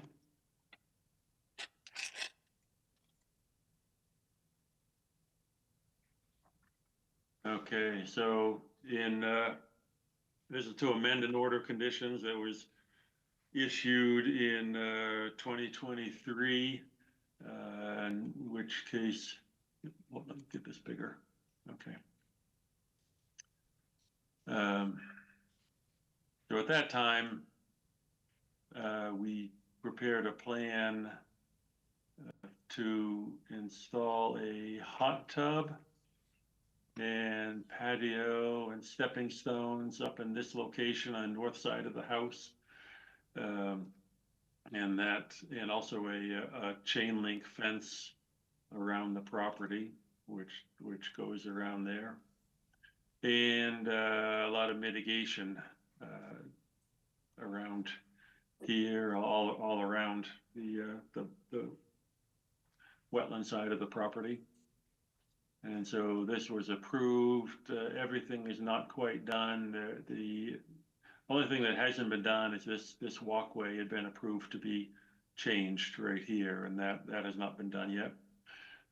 But this was all done, not ready for compliance, and we've amended the plan.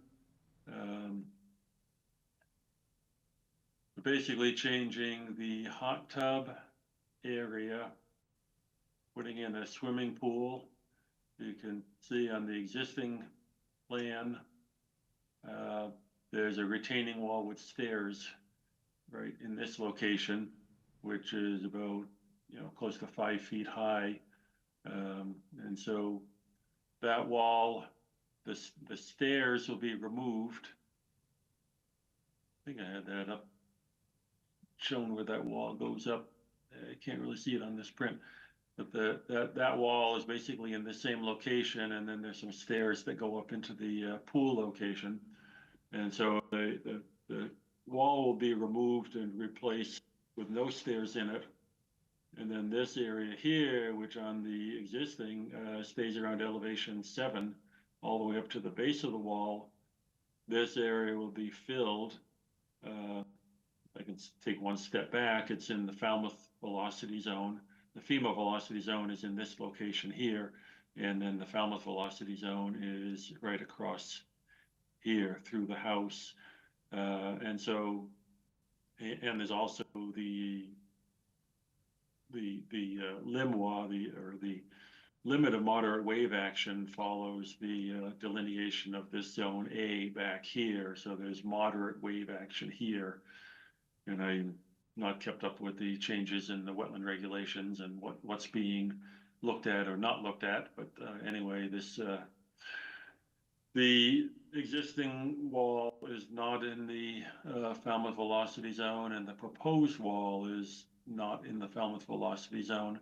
But this area here, so it's built up with a sloping fill and stone steps, like curbing on edge, which we felt would be appropriate for an area where there might be at least moderate wave action. rather than an abrupt vertical face of the existing retaining wall.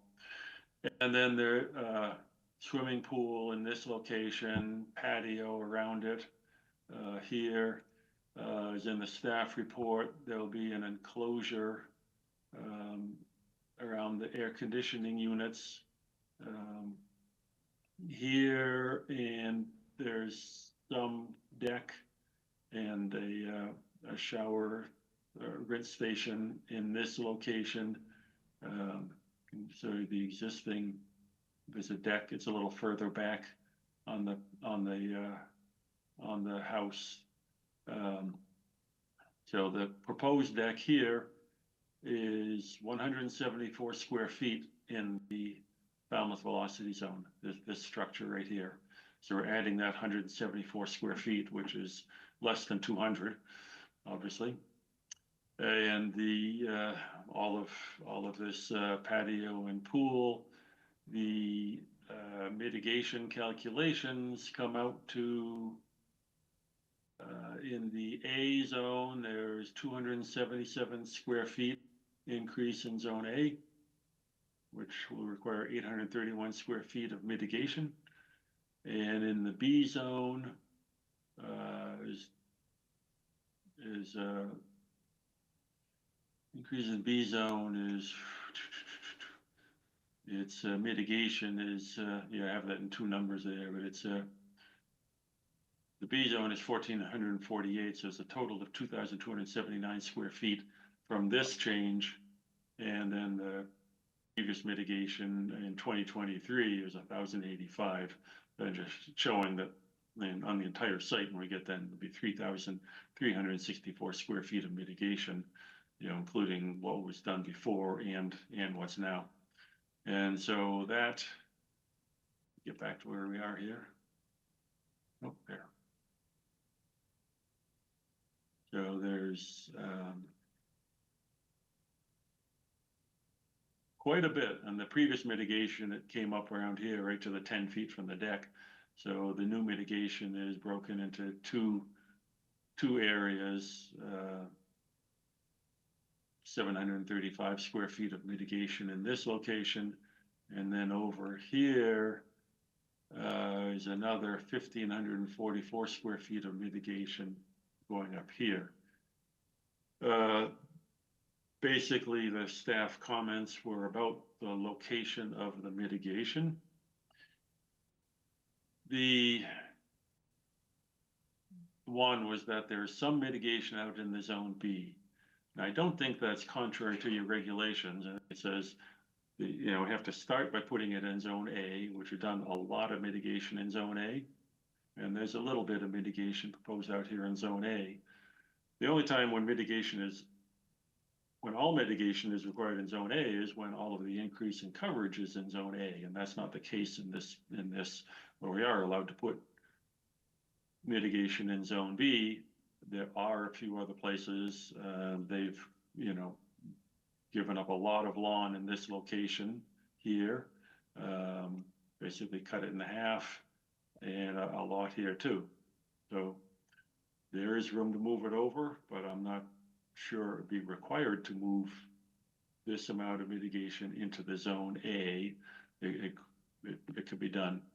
And of course, the staff suggested, and it's a good idea, to make a little bit more space right here at the end of the stone wall. This is a retaining wall here, and so we're leaving a fairly small area here.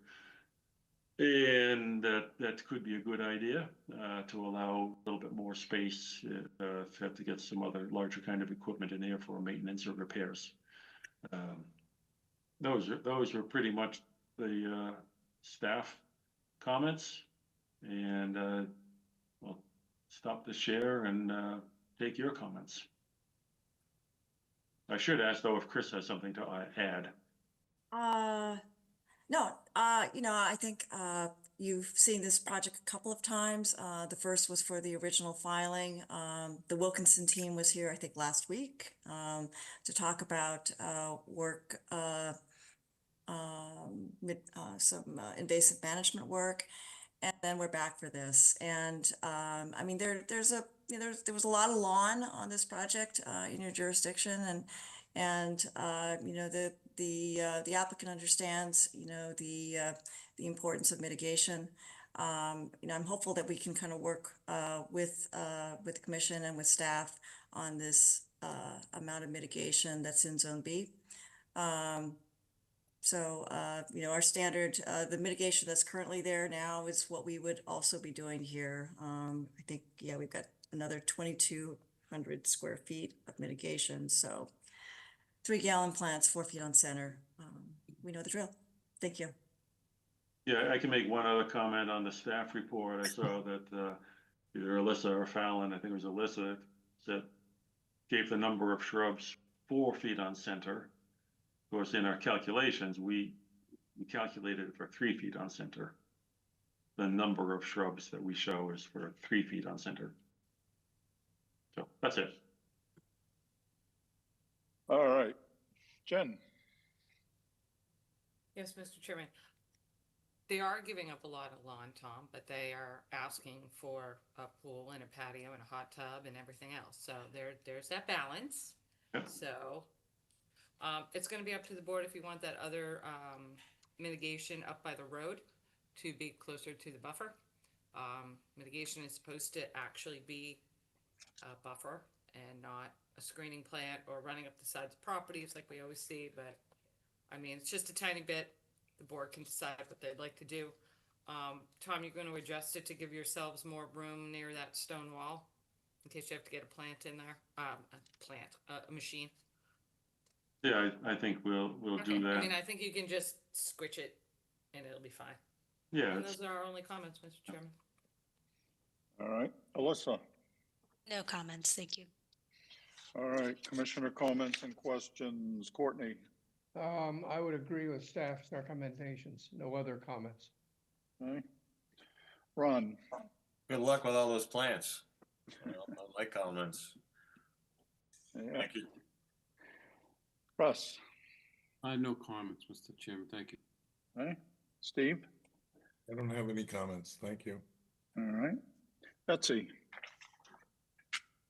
Yeah, I just have one comment. Tom, what you remember isn't actually what it says in the regulations.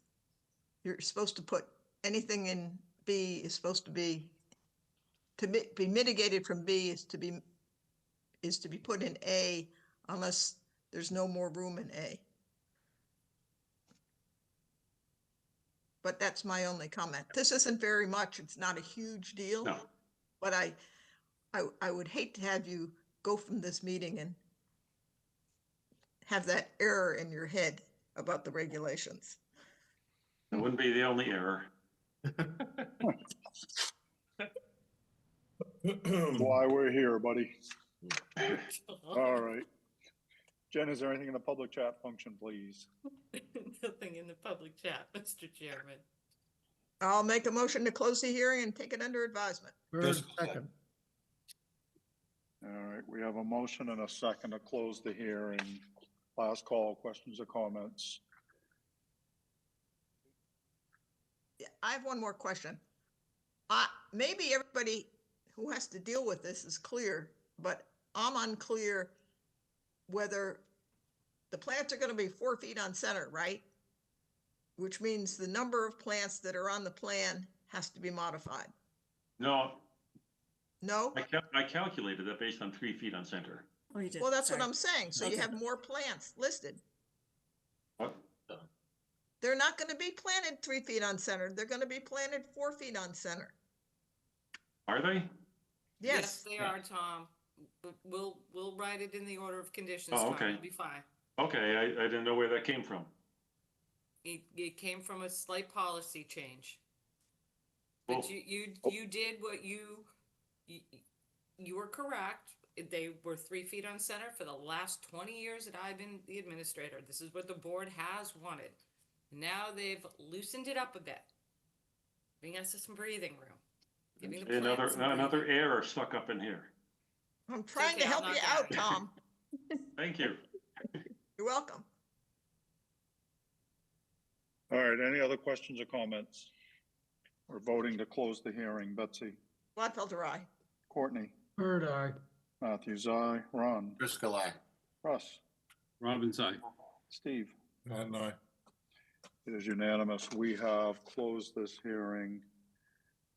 Thank you, Tom. Thank you, Chris. Thank you. Thank you. We'll get a Right. revised plan in.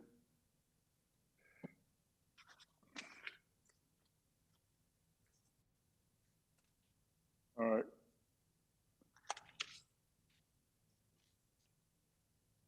We're moving pretty good. Does anybody want a break? Want to keep rolling? Go. Let's finish. All right. Hey, just trying to help. All right, next up are continued requests to amend an existing order of conditions. First up, Jeffrey and Cynthia Andrews, 34 Wigwam Road, Falmouth, Mass. Request to amend the order of conditions for Mass DEP number 25-4852 to install restoration plantings and to reconfigure the location and square footage of various hardscapes and retaining walls. Jen. Yes, Mr. Chairman, I have promoted Mark Dibb from Cape and Islands Engineering to present his amended request. Welcome back, Mark. All right, this is continued, but it was not open, so the quorum is everyone here tonight. Mr. Dibb, you're up, sir. Good evening again. For the record, Mark Dibb, for the project at 34 Wigwam Road. With your permission, I'd like to share my screen. Yes, sir.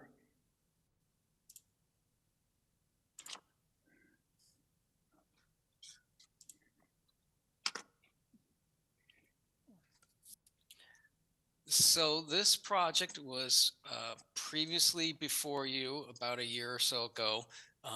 It consisted of a invasive management plan and restoration plan, a proposed septic system, some additional invasives management that was proposed on our plans and was performed by Maria Hickey Landscapes. And as the project progressed, there were some minor deviations to the plan. We are seeking this amendment prior to replacing some dead plant material, cleaning up some areas, and just wrapping up the project. This is not a COC request, it is an amended order request. What I did was the plan you see before you is an as-built plan with some itemized plan deviations. There's a table in this area. I'm going to zoom in a little bit on the plan, but read from that table. And then each thing in that table is identified with a number on the plan. So number 1, patio and walkway change at the front left of the house. We actually removed a section, a 232 square foot section of patio in this area that was not proposed to be removed on the original project. There's an infill listed area. Number two is this area. It resulted in a net reduction of hardscape of 53 square feet. We just reconfigured the attachment to the driveway and actually was able to remove some hardscape. Number 3 was there was an existing dirt area on this existing patio that was infilled. That was actually an increase back of 55 square feet. A change to the plan, but really no change of impact or plus or minus square foot of hardscape, was just a cobble apron at the entrance. We did increase the driveway width through this area by 1 foot overall, so a 98 square foot increase. And the contractor did add these stepping stones just to get from this upper level of existing walkway down to the existing path. And all those changes did result in a net decrease of 76 square feet of hardscapes. One other key item that was a change for this project, and I think you might recall, I also did a project for the Saconesset Association. They added some drainage improvements at this intersection, as well as some drainage improvements in here, and even some drainage improvements further south on Wigwam. And that, combined with this property, we've provided, and it was on the plan, we provided a berm through the old driveway that used to access here. We did slightly at the end of the project, or during installation of the project, we slightly changed the grade of that berm up about a foot. And basically what this project has achieved is an elevation of approximately 12 and a half feet that kind of wraps around this house, so that if all the improvements that the association made, that was designed, this house has been prone to flooding over the last 10 or 20 years. There would be literally 4 feet of water in the bottom of this house, mixing potentially with utilities and stuff. So we've provided an ultimate kind of escape for water. If everything failed, all the new systems, if we got another one of those 5 inches in 45 minutes, still hopefully the systems in the road would manage it. But there's an escape outlet. It's a vegetated swale. It'll just allow water to flow through a vegetated swale off into this large area, and just safely go away from the house instead of first flooding the bottom of the house by 4 feet. So that's a minor change, just a vertical increase of elevation of this berm. We did list some minor changes to just relocating. All these boulders were on site. They were part of existing walls through A, B, C, and D. There was some minor just adjustments from the proposed plan, like this area. We had a 2-tier wall. Instead of 2 tiers, it was 1 tier on that wall. So, I mean, we believe it's still a net benefit to the project, reduction of impacts. Like I said, this is not a COC request. It's just for the commission to look at these changes and approve these changes. Hopefully approve these changes prior to some final replacement of dead plant material, the installation of these additional trees. I hadn't touched on that. There was some work in this area that we're proposing to replace some of the trees, as well as these trees were actually on the original project plan. So we're going to plant those trees as well. So trees are getting replaced in this area. I'd be happy to answer any questions the commission might have. Thanks, Mark. Jim.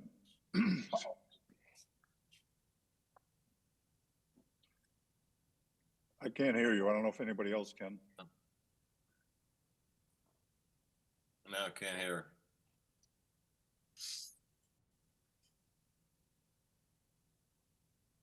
How about right now? There you go.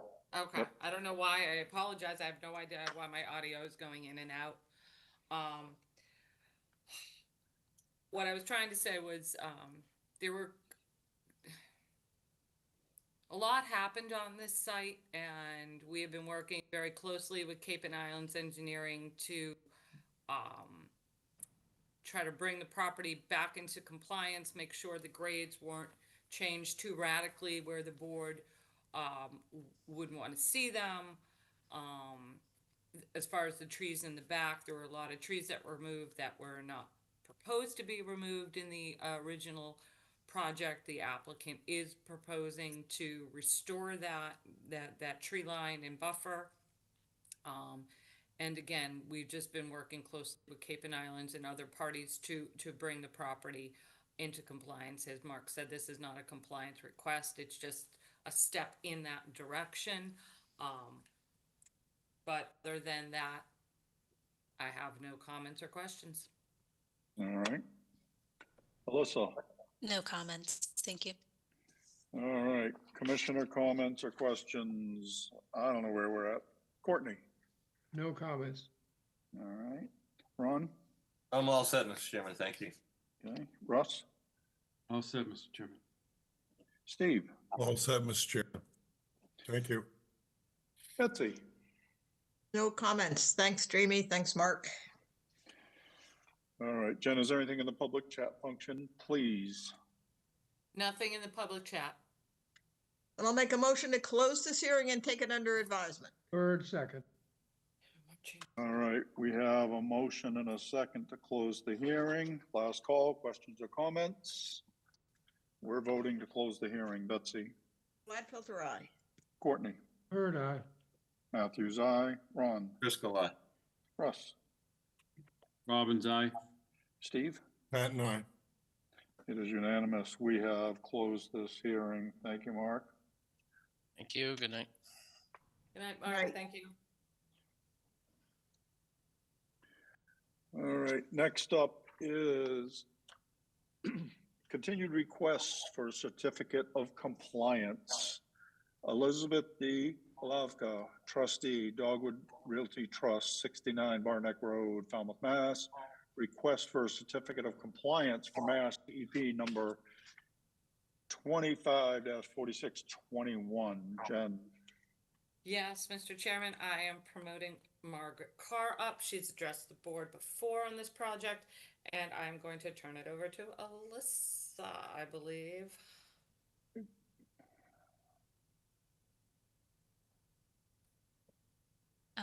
I can summarize the updated changes.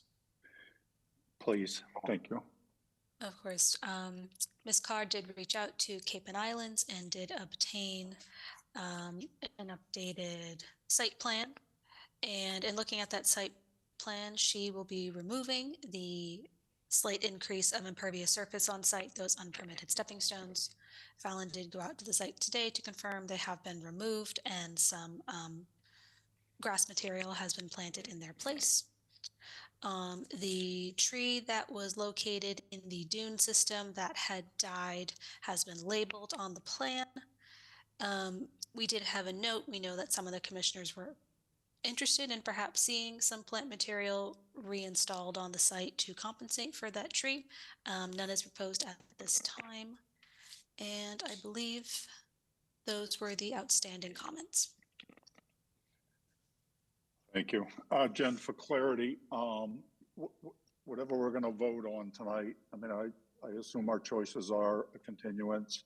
Would it be closing it or actually voting on the certificate of compliance? You would be voting on the certificate of compliance. Okay. Everybody clear on that? Because I wasn't. Okay. So just to reiterate, Melissa, you said that there's no mitigation proposed for that tree. Restoration, correct. Okay, and the drainage has still not been done. And they're correct. We got the impression from the board that many were content with the drainage system as currently installed. So we did not advise on any changes to be made. Thank you.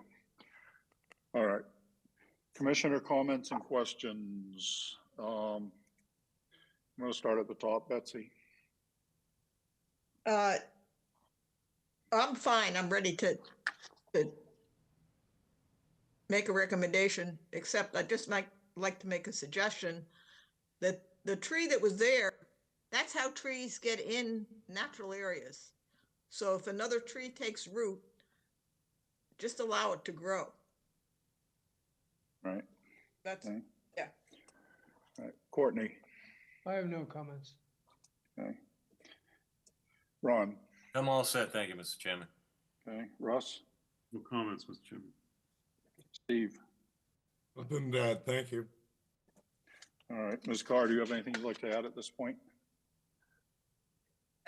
The only thing is that when the Cape and Islands engineer went to review that everything had been done, he said that the tree is actually alive.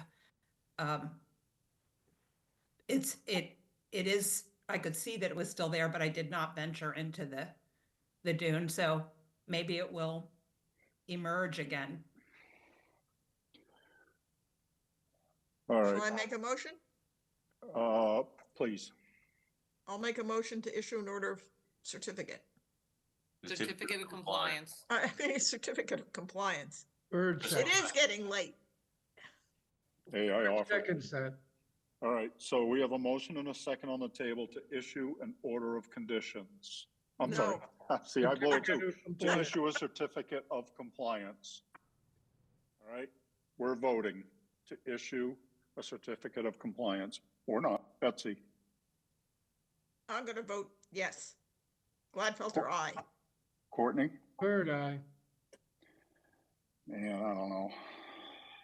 Matthews, aye. Ron, Driscoll, aye. Russ, Robbins, aye.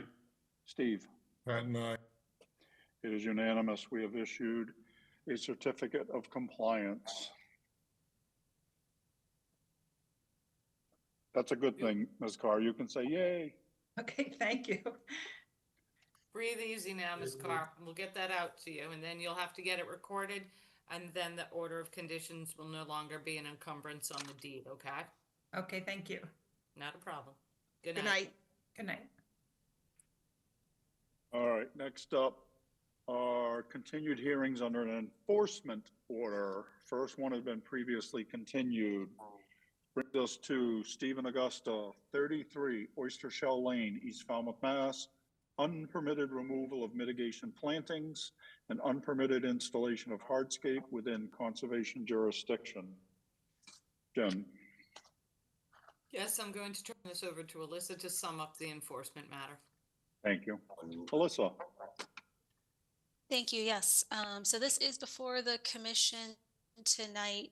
We had looked into the property at some point in the fall through aerial photos, noticed that there were some outstanding violations on the property.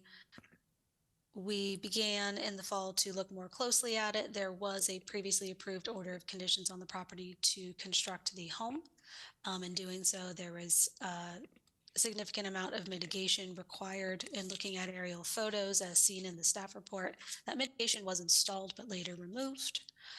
There were a number of trees proposed on the northern portion of the property that we were unable to tell if they were still on site, obviously looking at the aerial photos. We also noticed through the aerials that some type of hardscape paver system had been installed to the south of the home.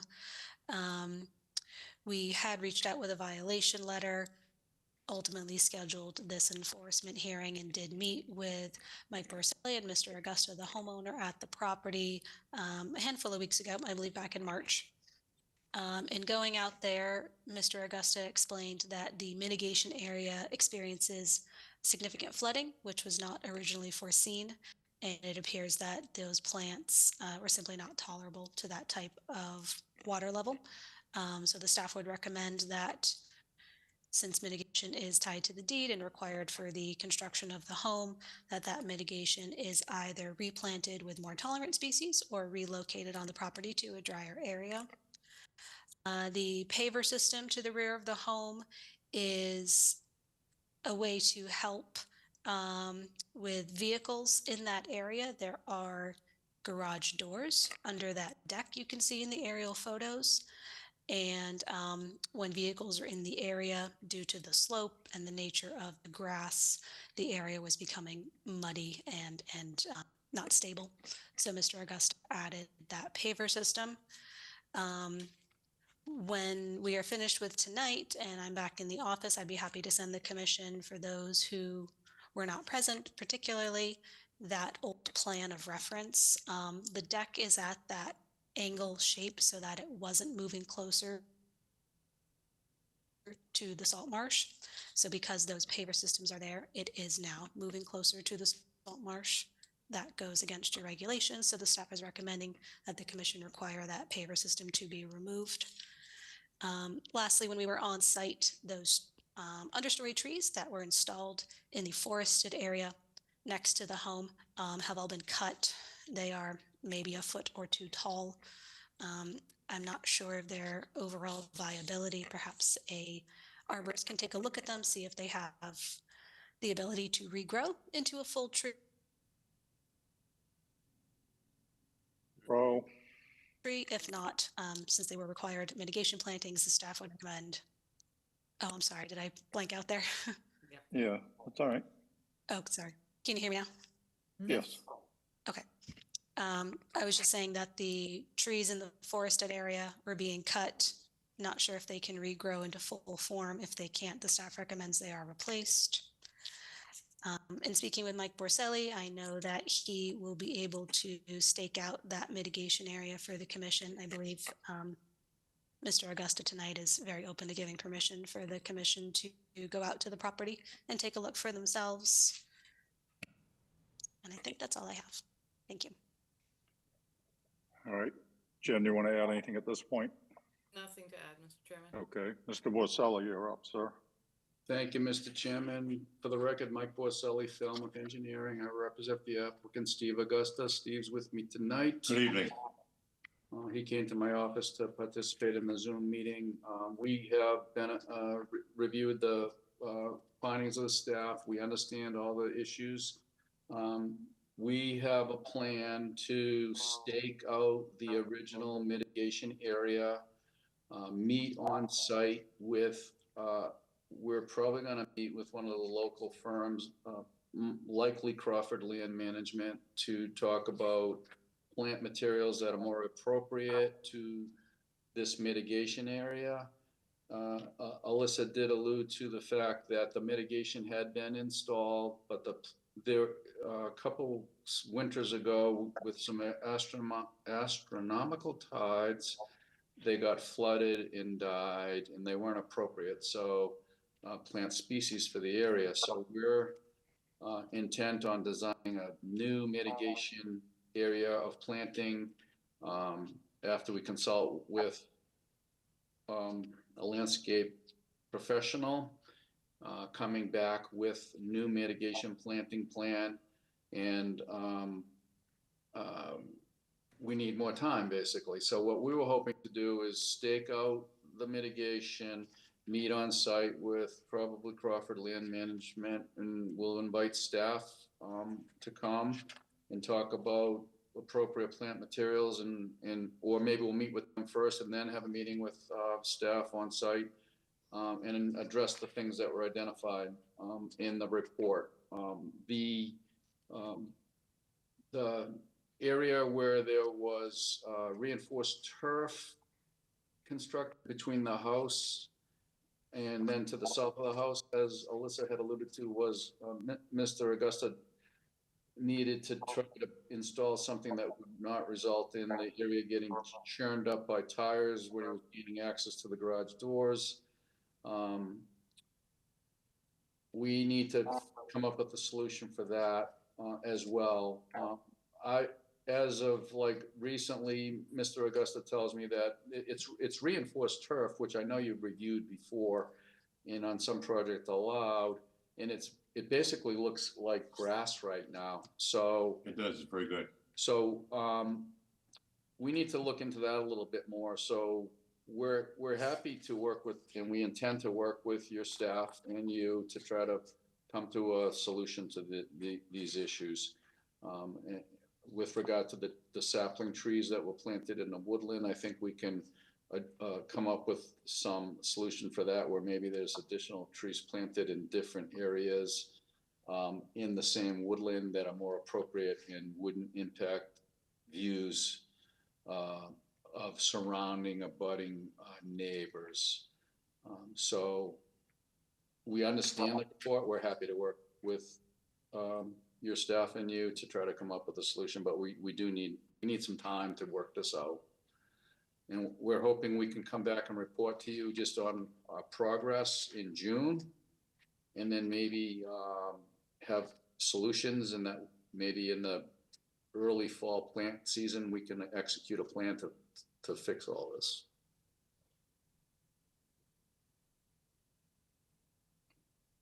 You good, Mike?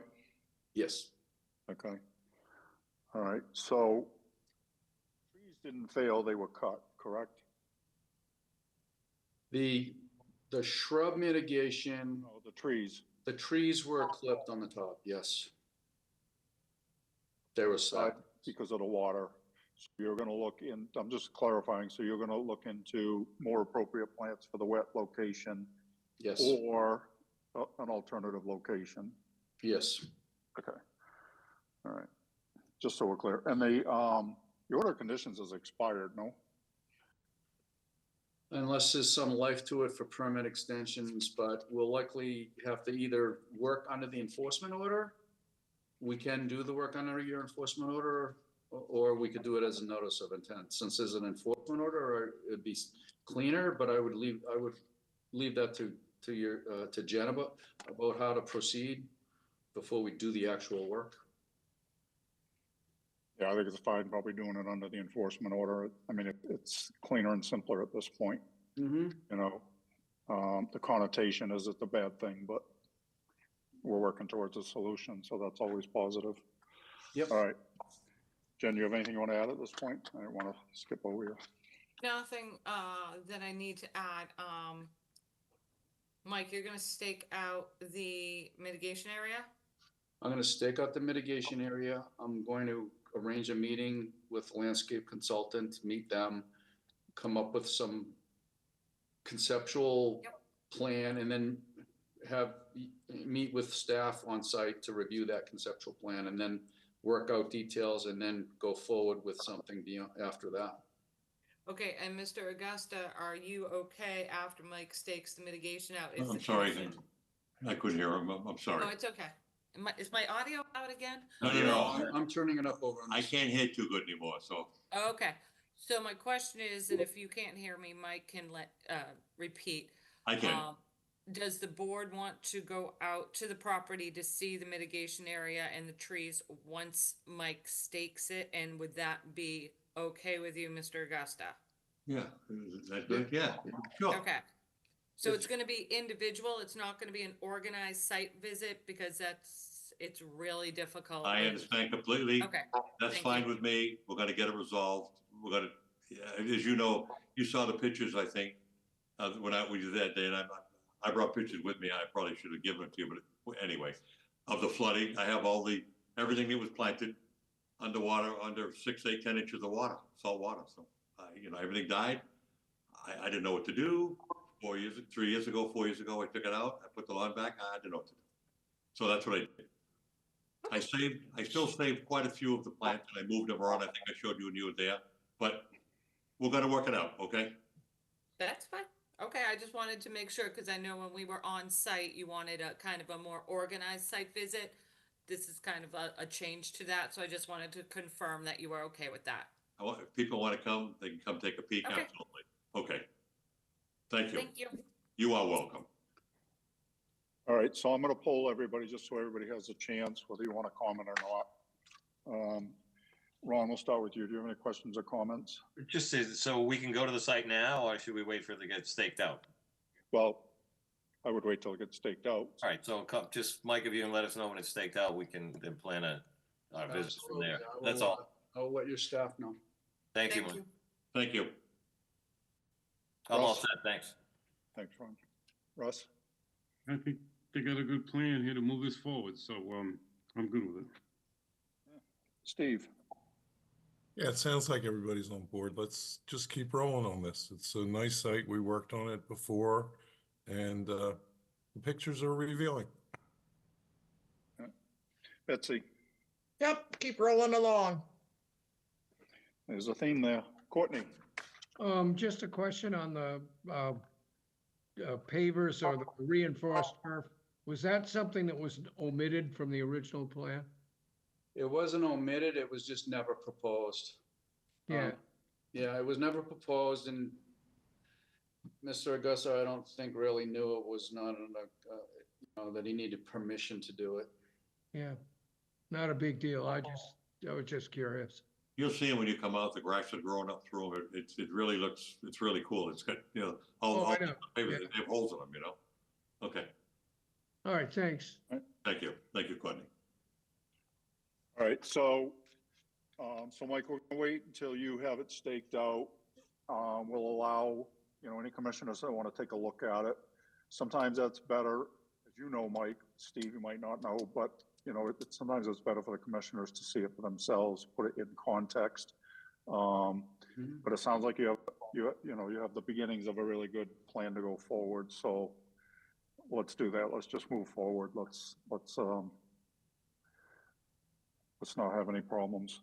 So how long do you think you want to kick this out, Mike?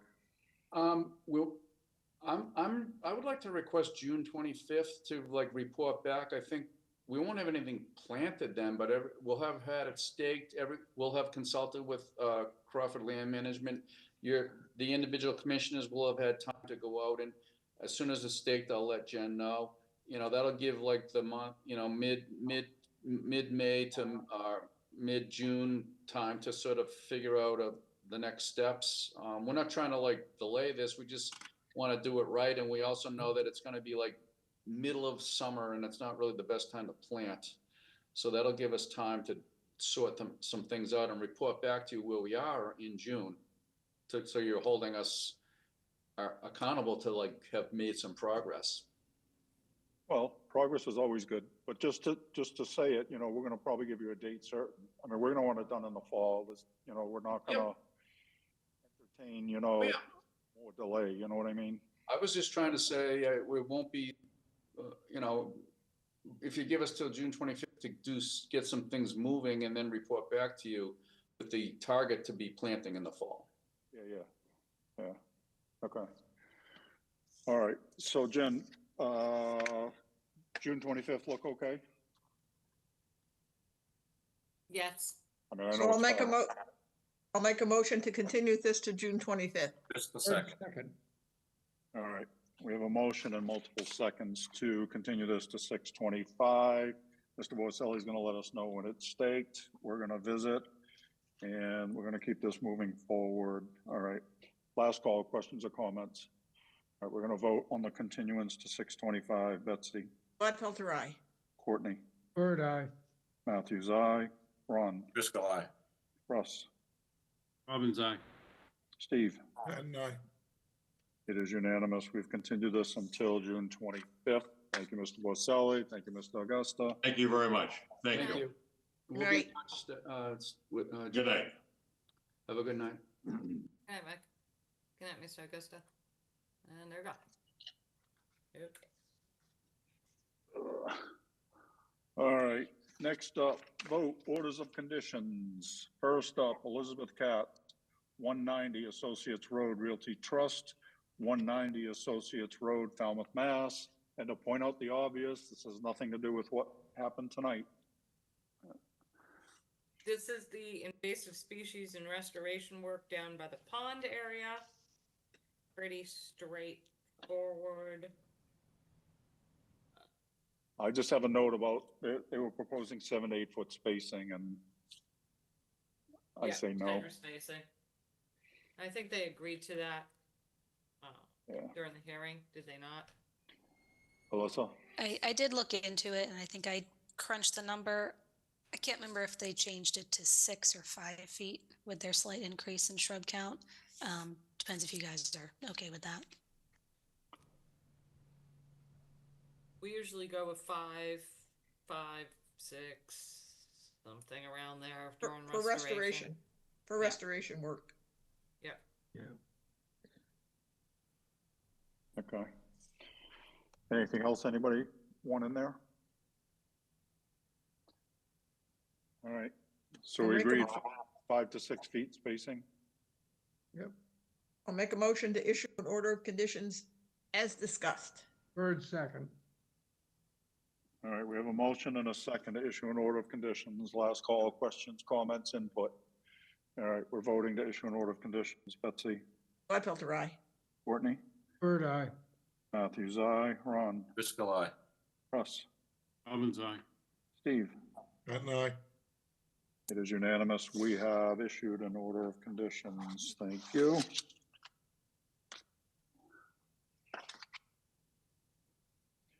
Next up, Anthony, I think it's Rocky, 225 Lakeshore Drive, Falmouth, Mass. If I'm wrong, sorry. Yes, this is to restore a buffer that was removed after fact permission for a stone wall, removal of a paver walkway. We've been working, or attempting to work with, the applicant for a while. We're glad to finally have a plan. So that's about it. Just, it Okay. was a violation. Alyssa, Considering that this has been ongoing for about 2 years now, the staff would advocate for a date certain Date certain. planting time Ooh, frame. We are entering peak spring planting, so that could be convenient. We also, they are working on an updated site plan because we had some questions about the grades. They mentioned regrading but didn't show any, so I think they're just going to show us some spot grades. That's in the works. They also mentioned they would be willing to replace the low bush or at least limit its quantity. okay. So what are we looking for a date, like June 15th? It's exactly what I wrote down. June 15th. Oh, I'll make a motion to issue an order of conditions that includes date certain June 15th for planting. Bird second. okay. So we have a motion and a second to issue an order of conditions with a date certain of 6/15. Last call, questions, comments, or input. We're voting to issue the order of conditions. Betsy, Gladfelter, aye. Courtney, Bird eye. Matthews, aye. Ron, Driscoll, aye. Russ, Evans, aye. Steve. And I, It is unanimous. We have issued an order of conditions.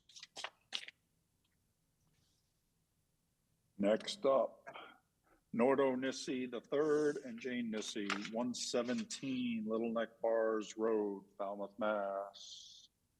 Yes, this is for a proposed addition, a proposed garage, covered porch, pool, patio, and restoration and DCPC plantings. This is Tim's project, right? This is a Merrill Engineering project. Saw a correct? couple of times. Yep. It's almost the anniversary, right? When we first saw it, probably, yeah. So it was pretty clean. It was pretty clean plan and presentation. Yeah, the last presentation. Correct. Yeah, that's what I mean. What we're voting on. Yes. All right, anything anybody want to see in there? Just Jen, whatever Alyssa? the, Well, what I mean, whatever the when I say normal that, things I are. say, beyond the normal stuff that we put in, but, anything specific to this site, you know what I mean? Jen, Well, no? make a Okay. motion to issue an order of conditions as extensively discussed. Bird second. All right, we have a motion and a second to issue an order of conditions. Last call, questions, comments, or input. We're voting to issue an order of conditions. Betsy, Gladfelter, aye. Courtney, Bird eye. Matthews, aye. Ron, Driscoll, aye. Russ, Evans, aye. Steve. and I. It is unanimous. We have issued an order of conditions.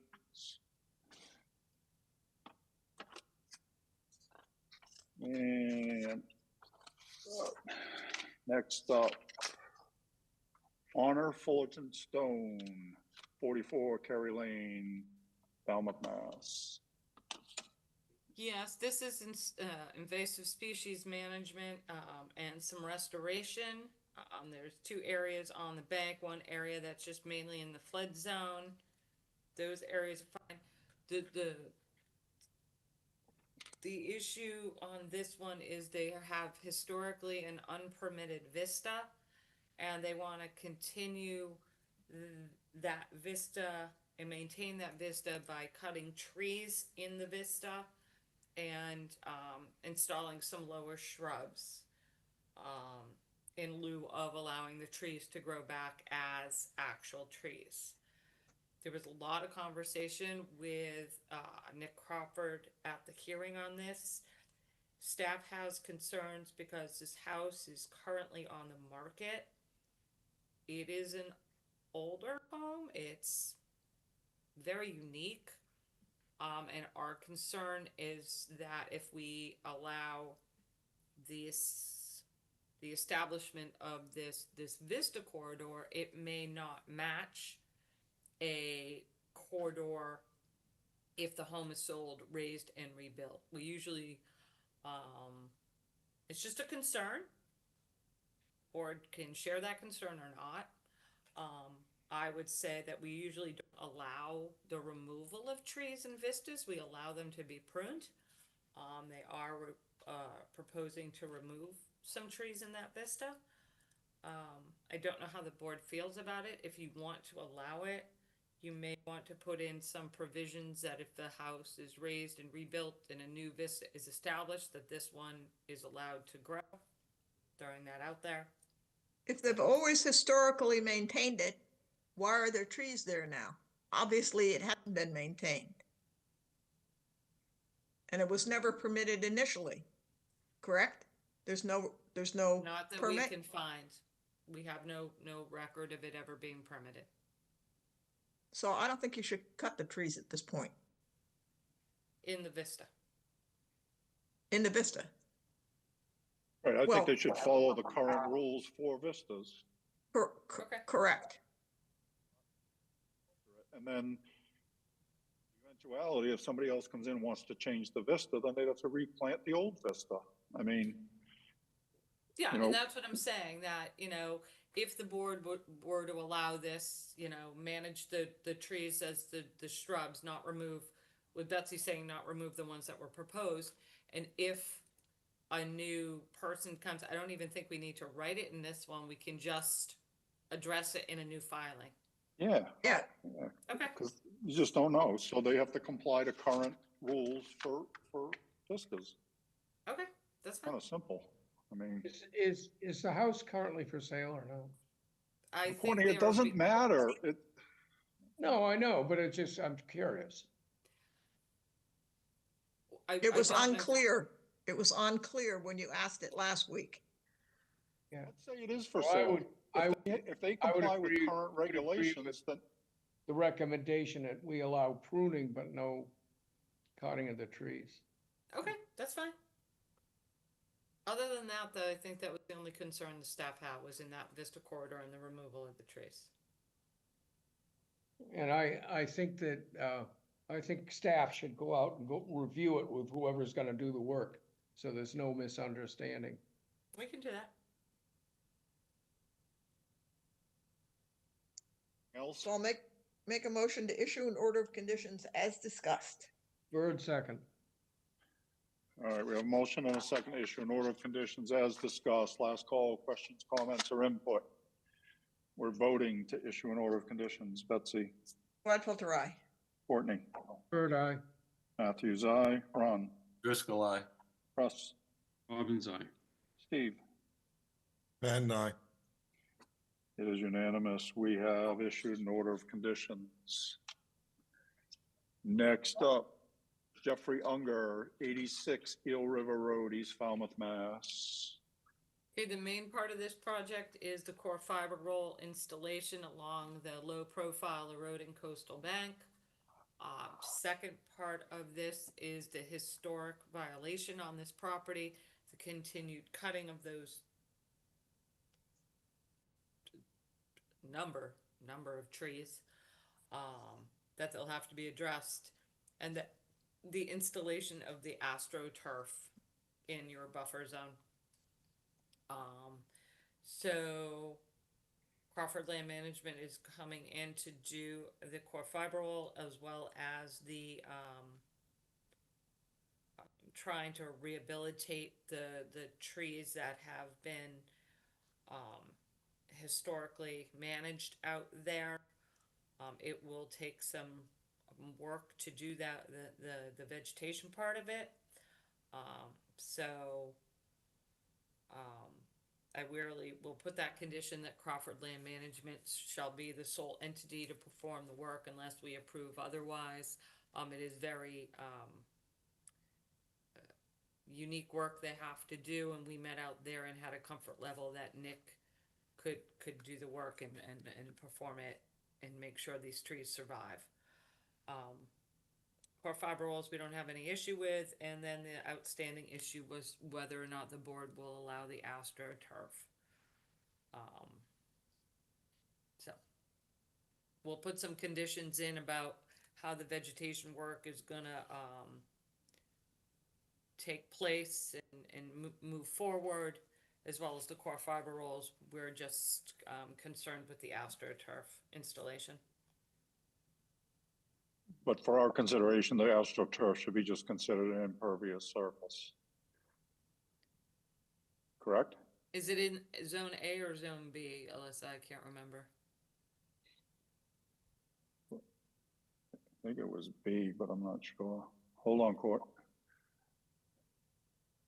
The astroturf is Yes, concerning just to made me. it Zone B only. Yeah, it's concerning to me. It's just that when we say AstroTurf, it's like we're throwing out some, nefarious, toxic chemical, I mean, it's, for our purposes, it's not any different than pavers or something, right? So they'll need to mitigate for it. No, I understand that, but that's the way we need to treat it, right? That's I mean, what they're would saying say. it's pervious, but it doesn't support plant growth. So for our purposes, it's impervious. Courtney, That was my, they should mitigate for it if they haven't. I stole your thunder, huh? Yeah, that's all right. Yeah, so Okay. have they proposed to mitigate for it or was they not? So They haven't. They want to keep it, they gotta mitigate for it. Okay. Yeah, I think that's fair. Anything else? Steve, did I see your hand? I agree with Courtney, but it seemed like a darn good practical idea. Perfect. I'll make a motion to issue an order of conditions as discussed. Bird second. All right, for the record, Russ, you're not on this quorum. Sorry. All right, we have a motion and a second to issue an order of conditions as discussed. Last call, questions, comments, or input. All right, we're voting to issue an order of conditions. Betsy, Gladfelter, aye. Courtney, Bird eye. Matthews, aye. Ron, Driscoll, aye. Steve.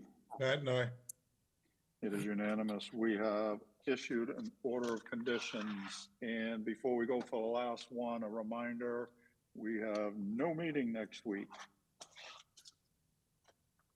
So, and we have a potential new commissioner going before the Board of Selectmen on Monday, and another one 2 weeks away from that.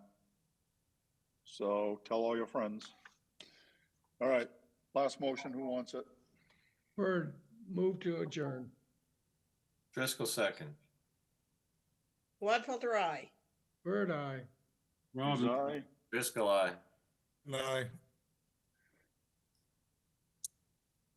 Russ, you skipped. No, he didn't. no, I was Yeah, in he there. was in there. I- He was in I there. heard him. He went before Ron. Hey, No, you're just ignoring him tonight. He's trying to, but he's not successful. We're adjourned. Thank you, everyone.